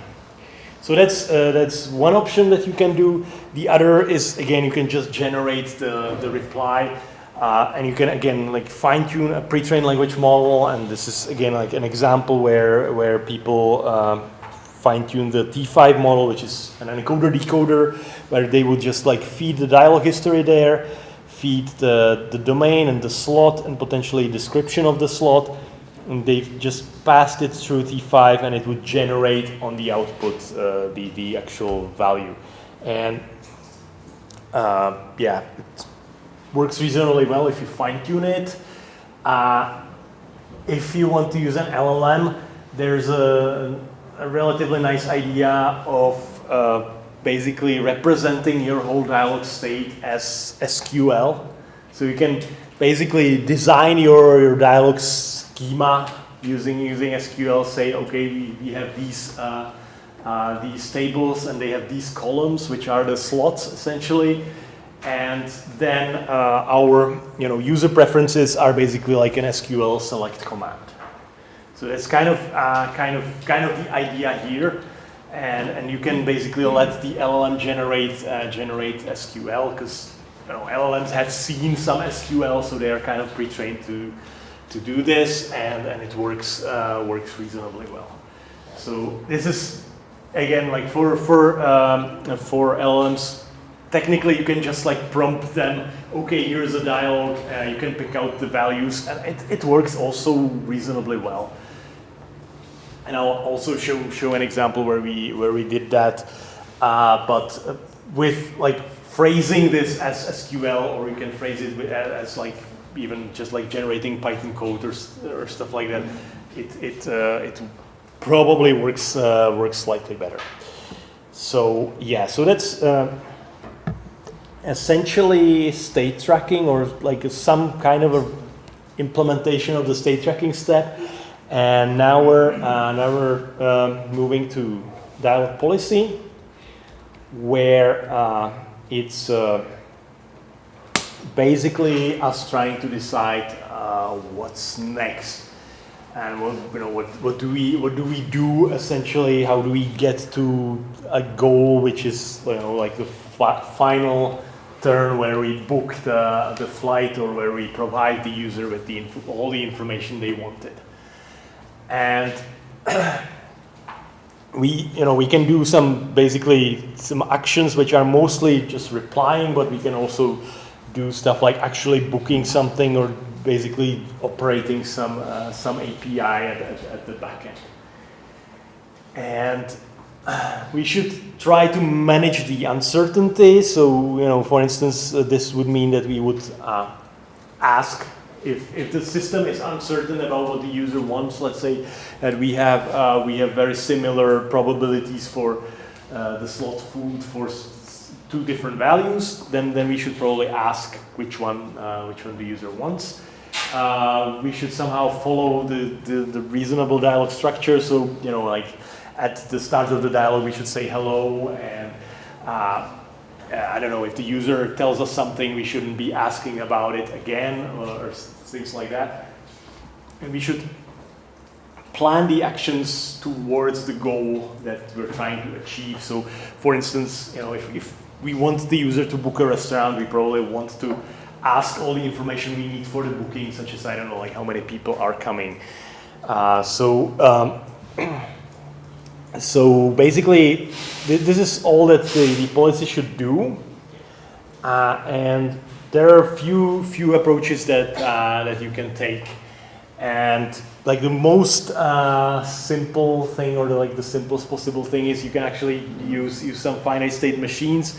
Essentially, your dialog state is the machine state there, and then this is good for like IVR systems, which means basically like you're talking to something on the phone and basically not talking, just pressing options. So it's like this thing where you call up a bank and it says something like, for account balance, please press 1, for money transfers, please press 2, for mortgages, please press 3, and then just deal with it via the menu. So that's actually also a dialogue system, and you can use just finite state machines for the policy. The other option is like frame-based systems or some kind of flowcharts like this. It's essentially trying to fill certain slots and provide information or asking more questions, and essentially it's rule-based. It's kind of formalized rule-based. There's even this standard called voice XML, which is, I don't know, about 20 years old by now. So probably like nothing like state of the art, but it's still there and it's still essentially usable. So that's like a rule-based way of doing that, or you can just like code basically any kind of code. What we did when we worked on this public transport information system was Python code, and we had like a huge spaghetti code of a lot of if then else clauses, and it worked pretty well. It's again just eventually was a bit hard to expand and a bit laborious. Otherwise, it was reasonably well working.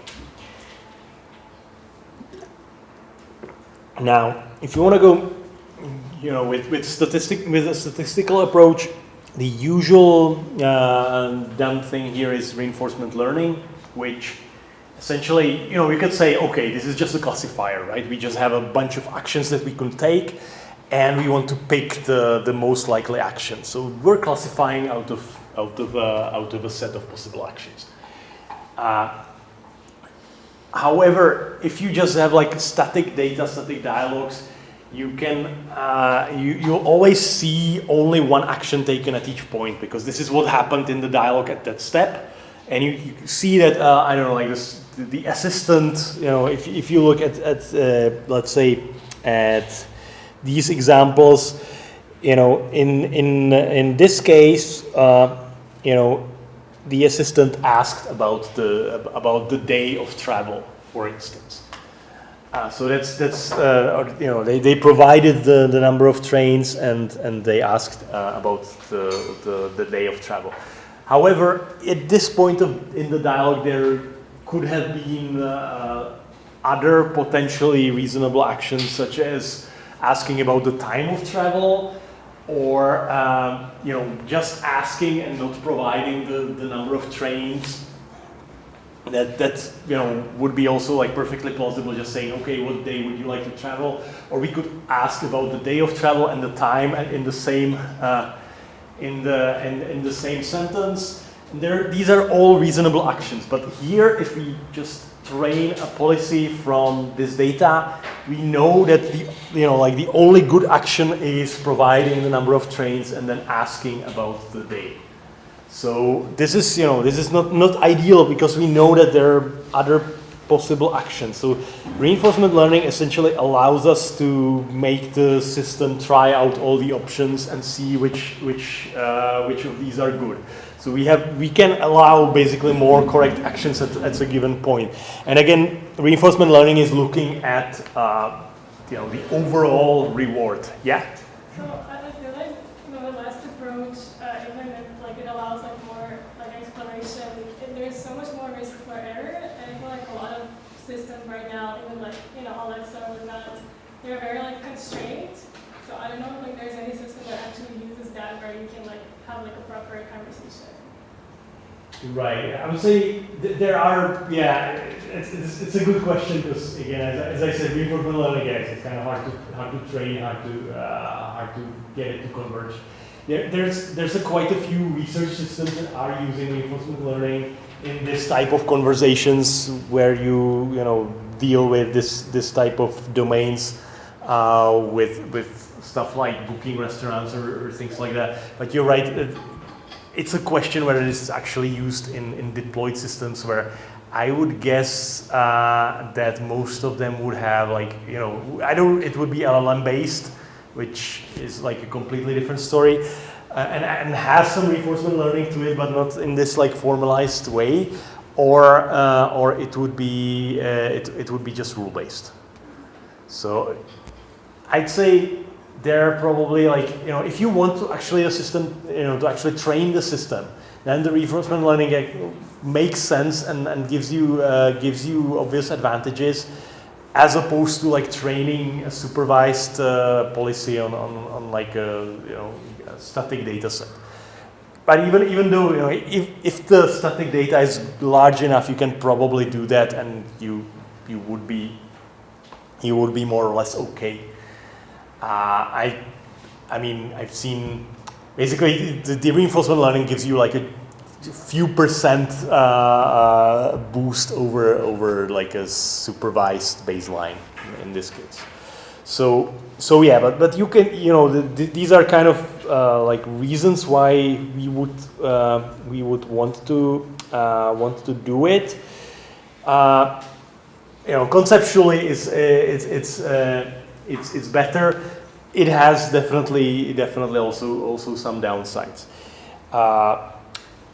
I'm not gonna go into much into reinforcement learning, even though it's like a huge area, and yeah, as you mentioned, it's not completely ideal anyway. But you can basically take some kind of reinforcement learning algorithm and directly let it drive a dialogue policy.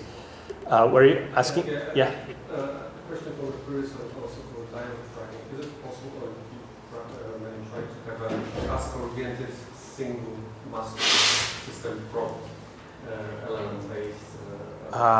Task-oriented. Can you? Task-oriented, because you showed us task, for example, reserve as auto, right? Right. But only using LLM, and all the intents and then provide that in a one big system prompt. Also right. well maybe. Right. I mean, I guess so. I think that you could try. I'm not sure how how well it would work, but yeah, you could try that. I mean, I'll show an example of like a full system with LLMs. But yeah, we actually, which was an experiment that we did, and we actually split it up into several prompts. So it's kind of still kind of following the pipeline. It's just like using the same LLM with multiple prompts for different steps. But yeah, you could technically do that. You basically give all the instructions in the same prompt and see what the LLMs will do, and you could technically ask it to produce chains of thought with like explicit steps and. Or you mean that chaining first taking the intent slots another in one prompt, then dialogue tracker to issue the SQL and get in another information, and then policy and action. Yeah. Basically, yeah. That's kind of what like what I will show in a few minutes. Yeah, basically, you can prompt give specific prompts for specific steps to the LLM, and it's kind of works, or depends on the implementation, but it does. I mean, yeah, here I just wanted to mention, yeah, you can basically just run the reinforcement learning to train this dialogue policy or the action selection. However, usually you would need a so-called user simulator, which means that you build another dialogue system, usually like a rule-based one, but still you need to build a dialogue system to simulate the user, so you can train your policy. Because it's kind of the same idea as when you train the LLMs with the reward model. There you also you have a reward model instead of using people's feedback directly, because here again you need like thousands and thousands of dialogues to make the reinforcement learning actually converge. So what you would do is usually just have a some kind of a user simulator, And usually you add also some kind of an error model that like simulates your speech recognizer noise or errors of the language understanding step. And then you can basically like run this with some kind of reinforcement learning algorithm such as deep Q networks or some kind of policy gradient algorithm to actually train the best policy. So that's just let's get get rid of these the reinforcement learning and then the policy. So that's just as an example. Obviously, it's like much more complex than that usually. So now we're basically done with policy, and we'll try to look into language generation and response generation. And here I'll show a couple more approaches, especially because this is something that I'm mostly like interested in. So the idea of the language generation or response generation step is essentially like the opposite of language understanding. So we have this dialogue action, or we have some kind of structured representation. So we can kind of take this a bit more general. You can say that we have some kind of data, and we want to represent them as natural language text. And how we want to or how we express that might really depend on the context.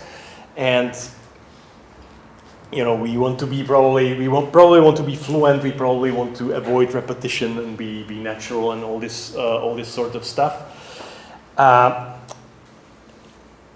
But yeah, there might be some additional criteria that you want to follow. It really depends on what you're implementing. The traditional approach especially in dialogue systems, but in general, wherever you want to generate data onto text, is by using templates.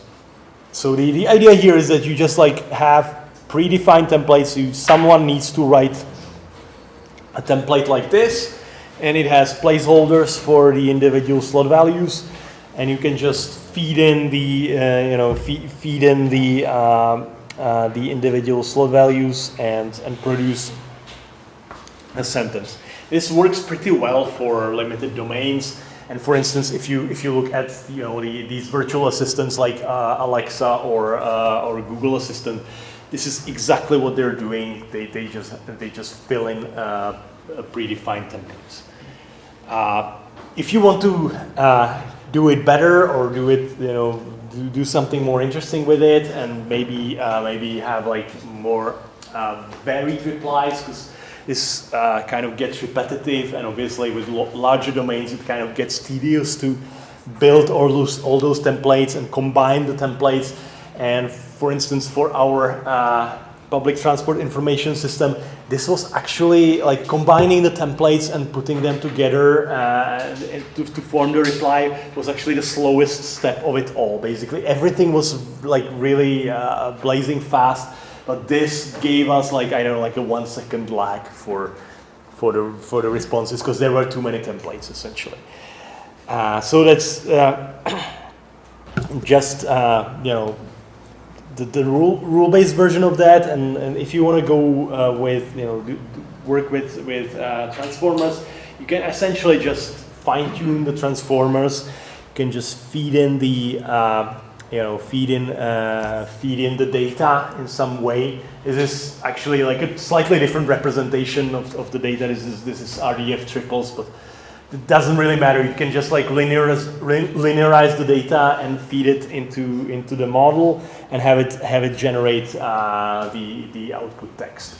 So that's essentially just basically what the transformer would do. You could do this with a decoder model or encoder decoder. That doesn't really matter. The pre-trained language models are kind of good at implicit copying. So if you feed in this named entity, you don't need to really care about it being copied properly. It mostly will work reasonably well. So you can just do that. you can, if you want to like improve this, you can do this, like, you do beam search and then re-rank the outputs, basically like check the outputs for errors somehow. For instance, checking whether they actually contain the slot labels that you fed into the data, and then you can pick the output that has the least amount of errors. So that's kind of the basic approach, and this works reasonably well. Essentially, basically in 2020 there was like a shared task for these, basically specifically for this, for like generating text from RDF triples. So which are basically, you have just subject, predicate, object, and you have a bunch of these triples and you want to generate descriptions based on that. And me and Zdeněk, who was my PhD student back then, so this paper, we wanted to build some kind of a fancy model, but then we just fine-tuned one of the pre-trained language models, and it worked so well that we just submitted that, and we did pretty well in the shared task. So there wasn't like much to do or to try out. It just worked more or less. In most cases, there's still the problem with hallucinations or with the outputs not being completely accurate. But as a baseline, as a system, it works pretty well. What specifically we then tried, and what other people were also looking into, was basically if you want the language models to be a little more accurate, if you want them to essentially stick to the data a little more, what we can do is basically combine this approach, just like generating outputs, and combine it with the templates. So the idea here is that we start with templates, start with like very simple templates for individual pieces, and what the language model is tasked with doing is only just put these templates together, just combine them in a single sentence or in a single piece of text that's kind of coherent. You can kind of see here that would you like to make a reservation at the restaurant? It is an expensive restaurant, its rating is 4. So the templates are really simple. So you don't need to write so many templates, because you just like write one piece of information each essentially. And you just feed it all to the language model, and you can see that it is able to combine it into like a reasonable sentence saying, okay, this is a expensive or a fancy restaurant with a 4-star rating, would you like me to reserve a table there? So that's kind of the idea, and you can even build a system that, and that's what we did, that it uses a lot of essentially open domain data, and then basically you just write these simple templates, and it will work pretty well, combining templates from different domains. Basically without like in-domain training data, and you can actually also take like a prompted large language model instead of fine-tuning some pre-trained language model for it, and it will also work pretty well because LLMs are pretty good at just working with text. So we essentially just, instead of having this task of like data to text generation, what you kind of change it into is just text editing essentially, or combining several short texts, and this is something that the language models are pretty good at. So that's kind of a in between step before like just like going fully with LLMs. Where LLMs you can just feed LLMs some data, and if you feed them some JSON and prompt them, okay, your task is to write a nice sentence out of that, or a paragraph out of that. It kind of works. but there are still some issues, as in, like when we tried it, when we played with it, we actually had to force the language model to produce this output so that we can actually get the response that we want. Otherwise, it would give us many different variations of the same, and it was kind of hard to parse out the output, for instance. And it's also kind of sensitive to the prompt. You can kind of see that there is a specific sentence saying "please do not hallucinate," and it actually works. It actually has an effect on whether the language model hallucinates or not. So it's kind of it's again, it works pretty reasonably well. It's just kind of hard to control, and use like with like the closed models, there's still issues of that. Like how do you replicate? How do you know that the language model hasn't seen the data? Because that's also what kind of like these guys found, that basically if you if you take a benchmark and you look at the data and you feed it into the language model, it works really nicely. If you change up the data, if you, for instance, let's say that you take this sentence of this manor being in Ireland, and you change the name of the building, then you might get more errors in the output, because I assume that the data probably is, if you're feeding in fictional data, you get more errors essentially. That's the idea. So the language model still cannot fully kind of disengage the facts that they have seen during their pre-training, and just use the data that you provide them in the prompt. So that's kind of the issue here. So that's like one option of doing that with LLMs. And like the essentially last option that I want to show is what an experiment we tried. Basically, we know that LLMs are pretty good at writing code, right? So the idea was, okay, let's just take them and give them some examples and make them write templates. So that's essentially the idea. So we basically like have like LLM generated rules, and I mean this experiment is just with templates.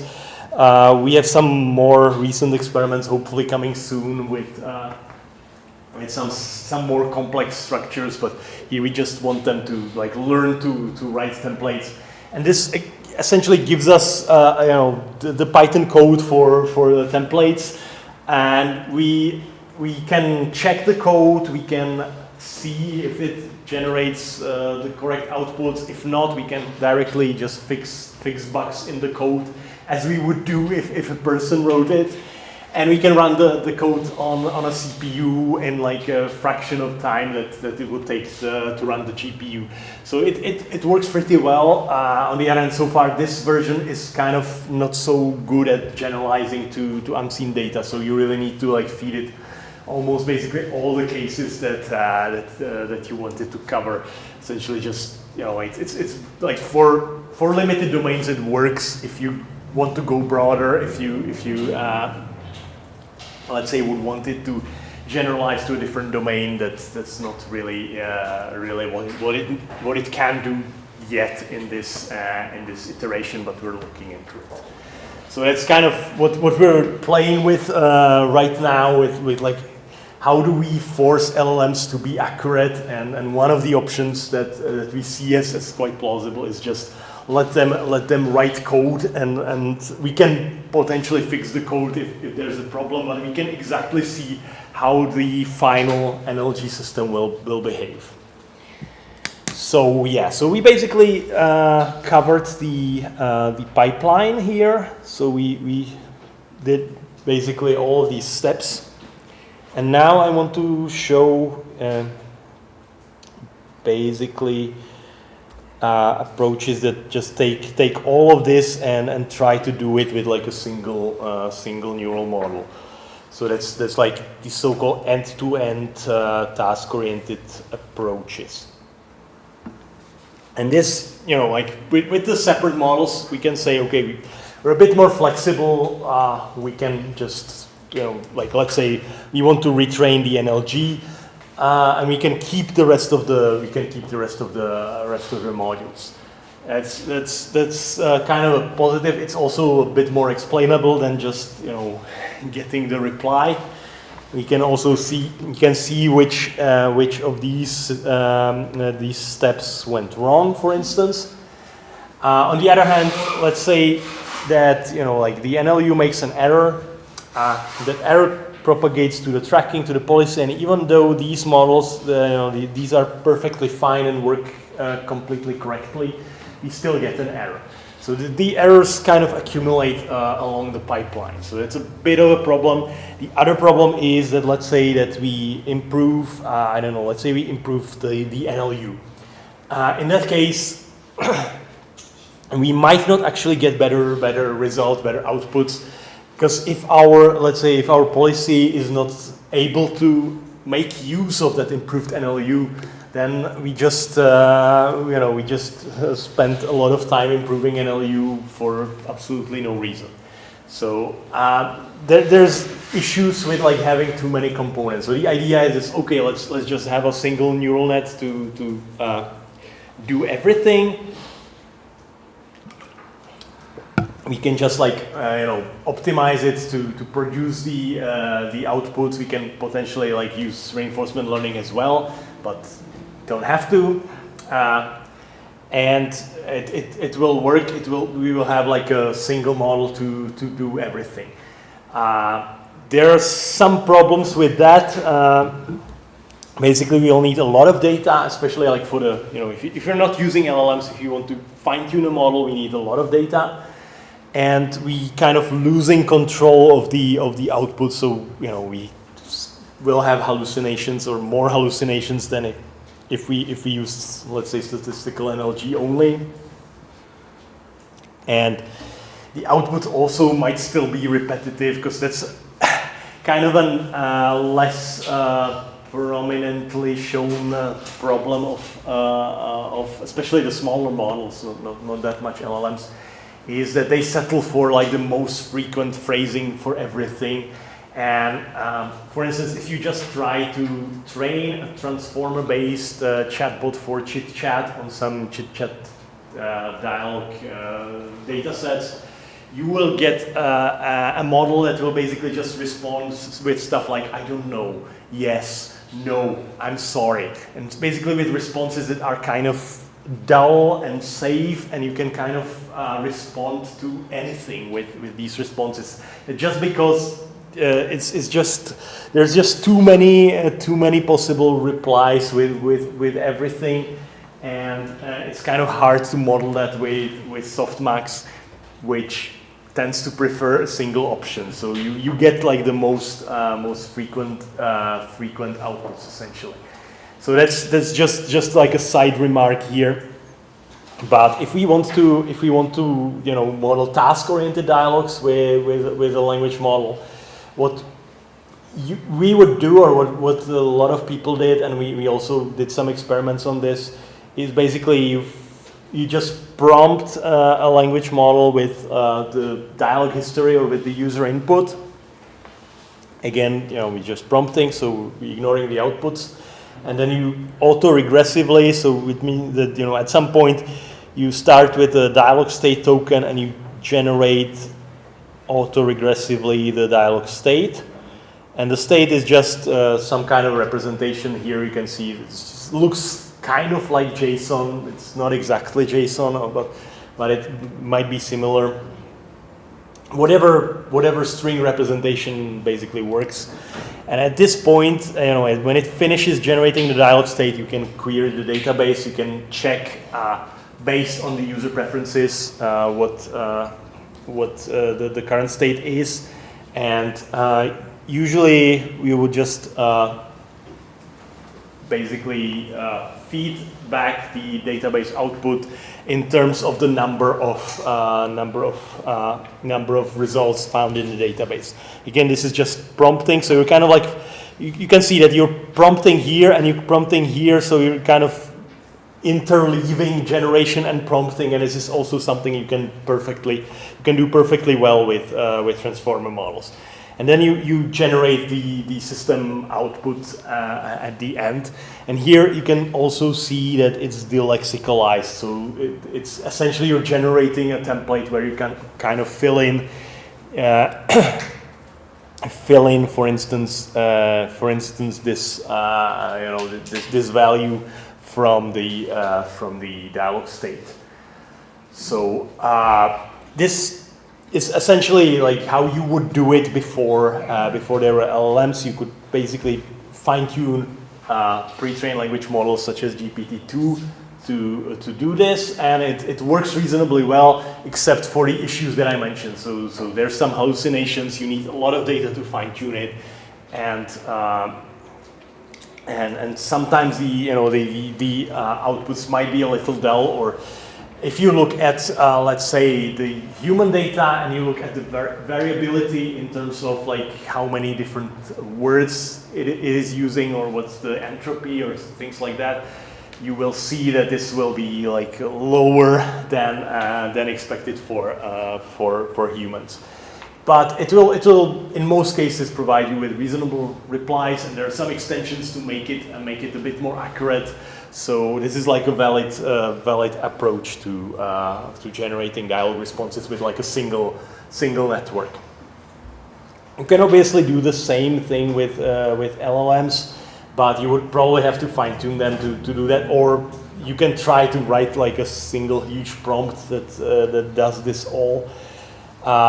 What we did, and what a bunch of other people also did, was basically we just tried to prompt the LLMs for the task and kind of do it in the similar way. So we basically, again, we need to get the dialog state, query the database, and then generate the response. So we have like two steps where the LLM is generating something. First it generates the dialog state, then it generates the response, and in between there's a step where we just ask the database, which is just like an SQL query.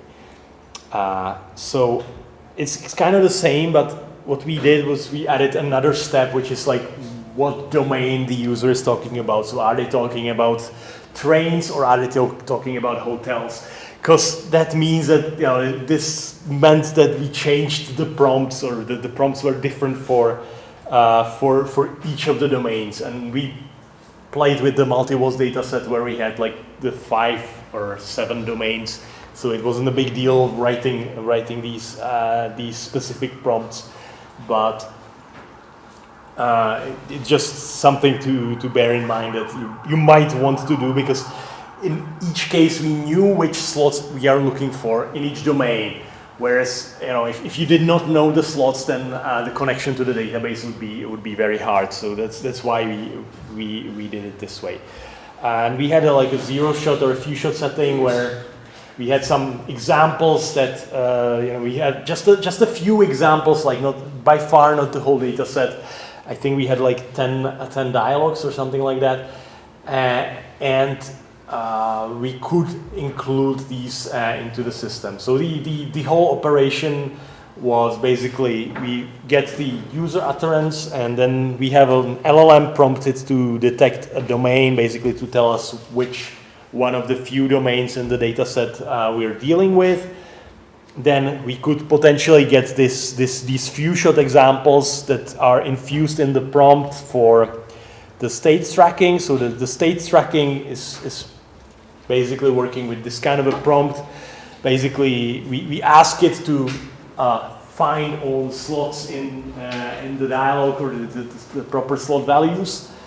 You can even see that it's mostly about like us telling it how to produce the output. You can see that there is a description of all the slots that we asked about, and potentially the examples. These are optional. Then we have the dialog history, and then we have the user input that was like the last step of the dialog at the end of the history.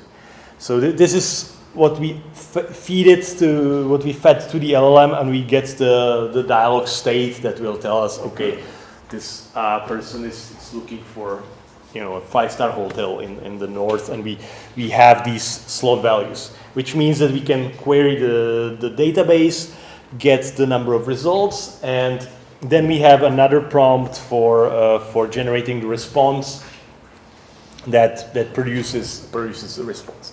And you can see that it's kind of more or less the same approach that you saw in here. It's just that you know, we split it into multiple prompts, and it's not fine-tuned.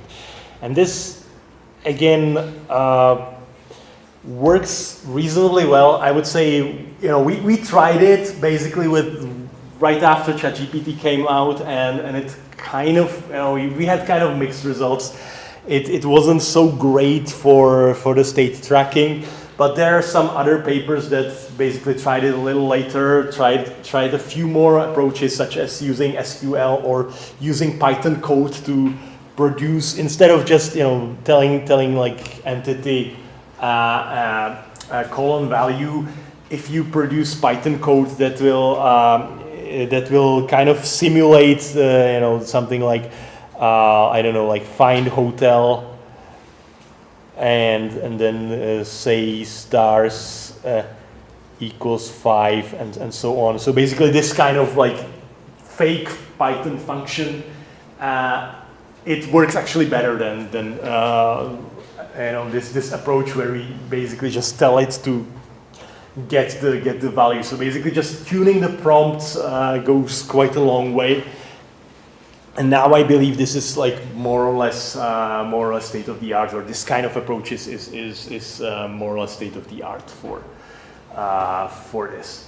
So that's basically how you would solve a task-oriented dialogue with LLMs. Obviously, you're still dealing with a lot of issues, and it's still not working perfectly well, but it's kind of reasonable. And the main advantage of this is that you need much less, or potentially even like no data in the domain, and you have like a fully fully neural or fully statistical system. So you don't need to write rules, and you don't need to collect data, and it somehow works just based on the descriptions of the domains that you're working with.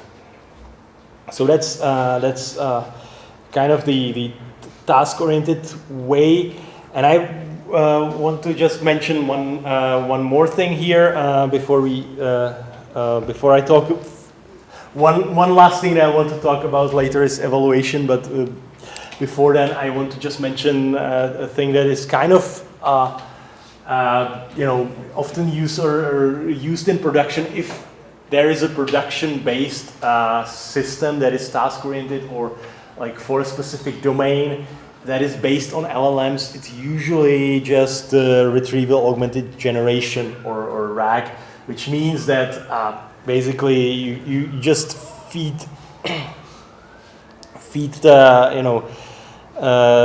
some data that you retrieve from a database. So let's say that a company has some kind of a knowledge base, and based on the user question, you first retrieve stuff from the database, and then you feed it to some kind of a language model. It could be even like a fine-tuned, smaller model, but usually it would be an LLM, and this doesn't actually need any kind of a structure. So, especially if this is just like a text-based information retrieval, you don't need specific slots or stuff like that. Obviously, the specificity of the information that you're getting might be compromised, but you're getting reasonable replies, and the LLMs are like good enough to produce like nice and fluent replies, and not just like copy the information. You might even like feed in more outputs, and the LLM is able to pick out the relevant information. And the retrieval might even be like optional if the set of information that you're working with is not so large, you might just feed everything in there and still be able to get the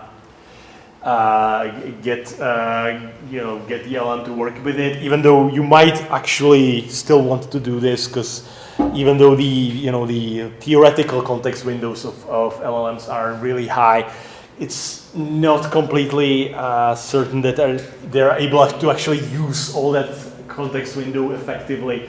So some pre-selection of the data still might improve the things.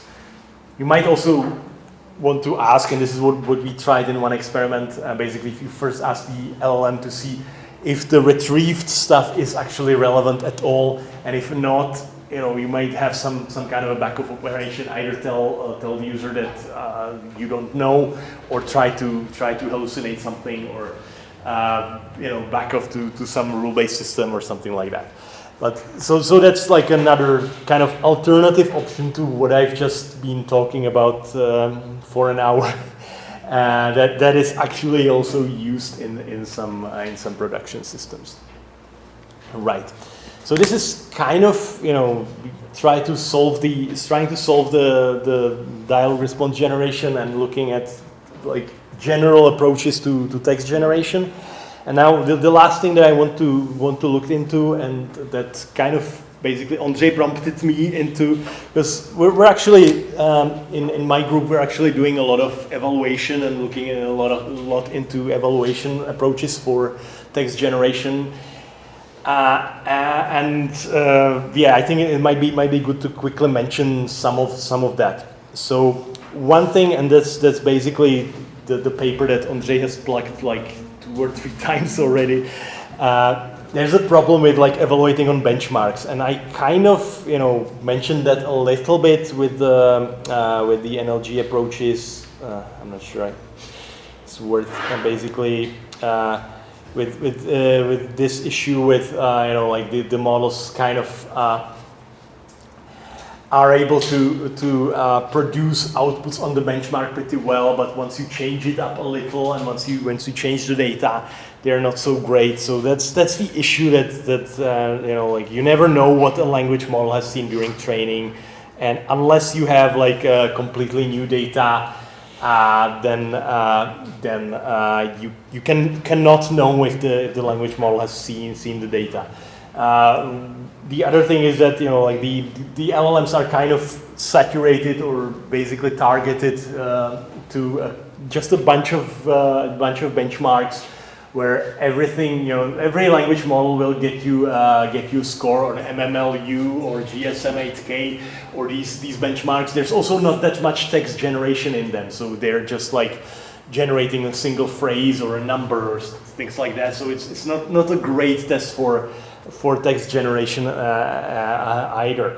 And the main problem is that like a lot of these benchmarks are actually leaked into model training, and it's not just about pre-training. So it's not just about during the pre-training the model has seen the benchmark. It's also about a lot of people are basically pasting examples from benchmarks into ChatGPT's web interface.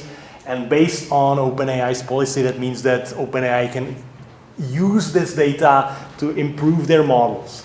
And this is, it might be, we tested this just for ChatGPT and basically looked at 200 or over 200 papers that reported to usage of ChatGPT in the first about a year since it was deployed. And what we saw was like a whole bunch of benchmarks on various different tasks that have been basically either like just a few examples have been leaked as per the paper's reporting, or even like the whole benchmark was just passed to ChatGPT via the web interface, which means there is probably somewhere in OpenAI's improvement data. So you can never know like when that pops up in the LM. So basically, like any kind of static benchmark that has been out for a while is kind of prone to this. the worst case was that when people like built their own benchmarks, and the first thing they did was feed it into the web interface, which meant that they just like leaked a completely new benchmark, which is kind of a waste of data. And by the way, with ChatGPT, if you use the API, if you don't use the web interface, the policy states that OpenAI will not use this data to improve their models. So apparently, like if you trust OpenAI not to use it, then it should be fine. But it's always a bit of a problem. So it's like it's always kind of better to evaluate on new data that the model kind of hasn't had a chance of seeing, and to get the data as cheaply as possible. So ideally without any annotation. So that's one thing with evaluation, and the other thing with evaluation, and this is also what Ondřej mentioned in the morning, is the type of metrics or how you evaluate or what you ask about. Obviously, like the standard thing that Ondřej said was showing for machine translation is blue scores. So basically, you just get a score based on some overlap with the reference. So you kind of if you have some LLM output, you can compare it to a reference human output and see how much it matches up. You can kind of see that if we have this data, let's say this is some data, and we feed it through an LLM and tell it to write a weather report, and you can kind of see that this is not a great weather report, right? But because sky will be mostly clear, not really, and this doesn't say anything about winds. So, but you can basically compare it to this human written, apparently correct reference, and you can get a blue score or something like this, right? So that's one option. The other option is you get some better, more fancy metrics based on some usually neural transformer models, and you can get something like, let's say, BERT score, which is based on BERT. And this is like essentially like embedding similarity of these two sentences under BERT's representation. So that's another option. Or you can ask an LLM, you can prompt an LLM to evaluate it for you, and you can say, okay, rate the factual accuracy on a scale of 1 to 10, let's say.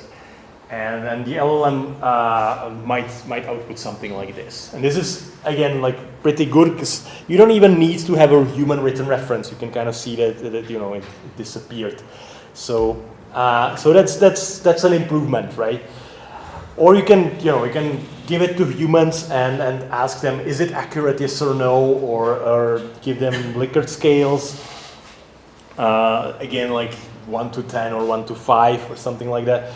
This is all nice and well, but the problem is that you can only compare between if you know that your blue score is 0.184, or if you know that like 66% is factually accurate, it's only good for comparing between systems. It doesn't tell you anything deeper. You don't know why your score is 0.184 or something like that. So this is a kind of a, it might not bother you, might be okay, but maybe you want a deeper insight, and that's what we were been experimenting with, and that's what Ondřej mentioned, because that's also what some other people have been experimenting with in machine translation, and that is error span annotation, which is basically instead of trying to assign some kind of a score, we want to basically just mark what's wrong with the text. Basically, just mark which parts of the text are wrong, like this. So in here you can see that this is essentially like incorrect because the skies will mostly not be clear, and we know that from the data. And the other thing, we don't know from the data. We don't know anything about it, so that's not checkable. So this is kind of a way of getting some more deeper insight, saying, okay, the LLM, I don't know, like hallucinates a lot or produces a lot of text that are not checkable, for instance. So we also can see for an output, we can see where the error is located. So we get a bit more detailed feedback, and we can still compare models based on how many errors per output they produce, for instance. So it still allows for comparing models, and we basically used this for some evaluation of LLMs, and based on that we actually built a tool that kind of simplifies this. So this is just like a plug. If you want to do this kind of annotation, basically error annotation, there's a tool called FactGenie that is on GitHub, and you can basically just define these categories of errors that you want to use. You can feed in various different data formats. I mean, we build this like customized visualization for weather, and you can do that too. But like JSONs and CSVs are just supported out of the box, and you can ask either humans or LLMs in like very similar setups. So you can easily feed the stuff to an LLM to classify, or you can create like a crowdsourcing campaign to classify it, or you can just like spread it in your group and do it like by yourself, and it all kind of works in a similar interface. And like the experiment that we've done with this is basically we just try to generate like weather reports and sports reports and stuff like that, basically on open data. So basically data unseen by the models, where we avoid this issue with the data leakage, because we just like collected the weather reports for the next 5 days at the time when we were producing the outputs. So the models can have seen the weather, for instance, or like recent sports events. Again, the models can have seen the events, so they must have gone by the data that they were given. And we used some open models that are like 7-8 billion size, so like moderately sized LLMs. And what we found was like 80% of the outputs had errors. So it depended on the domain, it depended on the model, but still like the vast majority of the outputs had errors. So there was quite some issue with the factual accuracy of the stuff. And it really depends on the data and if the model knows it or not, or how complex the data is. And the more complex the data, the more space for errors. So that's like one thing that we tried, and the other is some experiments with basically trying to formalize this and make this a bit more general, and basically use this approach for evaluation with LLMs. So we basically get any kind of text, any kind of generated stuff, and then we basically have different evaluation aspects, and it could be accuracy, but it could also be some other things like fluency, or I don't know, adherence to desired sentiment or stuff like that. Here the examples is for conciseness, so we evaluate how much the answer is to the point. And we basically just prompted a whole bunch of, so we don't have just one LLM, we have an ensemble of like 5 of them, and then one LLM to aggregate the results. And we basically are able to produce all the like error spans, so it marks the error spans like this. It gives us an explanation to why it marked each of the error spans as an error, and it also gives an overall score based on these error spans. And we basically compared this to some closed LLMs or some previous metrics using closed LLMs, and we're kind of on par with them. And we also provide a bit more explanation, or like a bit more detailed annotation than these other models. So this is also like a way of not just giving the error spans, but also forcing the LLMs to explain, which is what we do here. Right, so that's basically what I wanted to show. I would say, like, to conclude, yeah, they're useful and very, very helpful systems, but I would say that, like, a lot of the tasks that we're dealing with are kind of far from solved, and the reliability is arguably the biggest issue. And there's a lot of things that I did not talk about and that you could look into in terms of, like, around dialogue and generation. There are like fully audio-based models inside like a single LLM. There's some incremental approaches that try to like start processing as soon as the user starts speaking. There are some approaches where you want to like analyze a lot of data, a lot of some recordings, and build like a chatbot, like a whole chatbot based on analyzed data. And there's also some research on trying to like reply and be a bit more adaptive based on the context align on basically on linguistic grounds to the speaker. Okay. Otherwise, that's basically all that I wanted to say. So thanks for listening and thanks for bearing with me all the way to the end. And I guess if you want to discuss something or ask something, now's the time.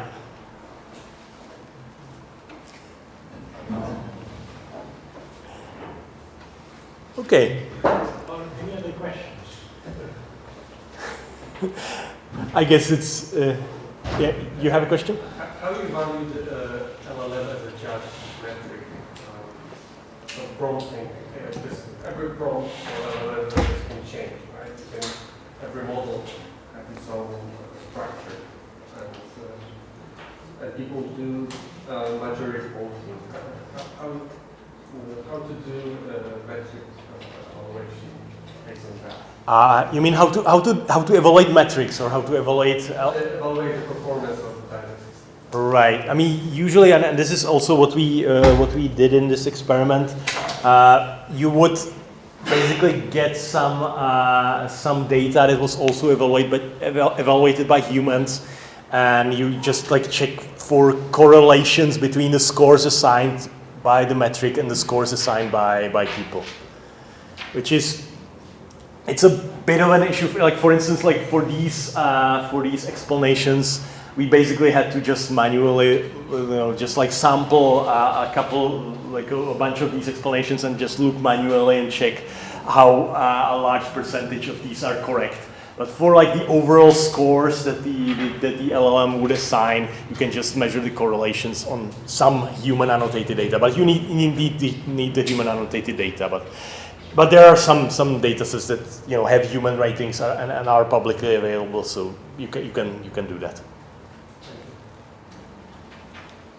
Okay. Any other comments or questions? If not, then I guess thanks. Thank you very much.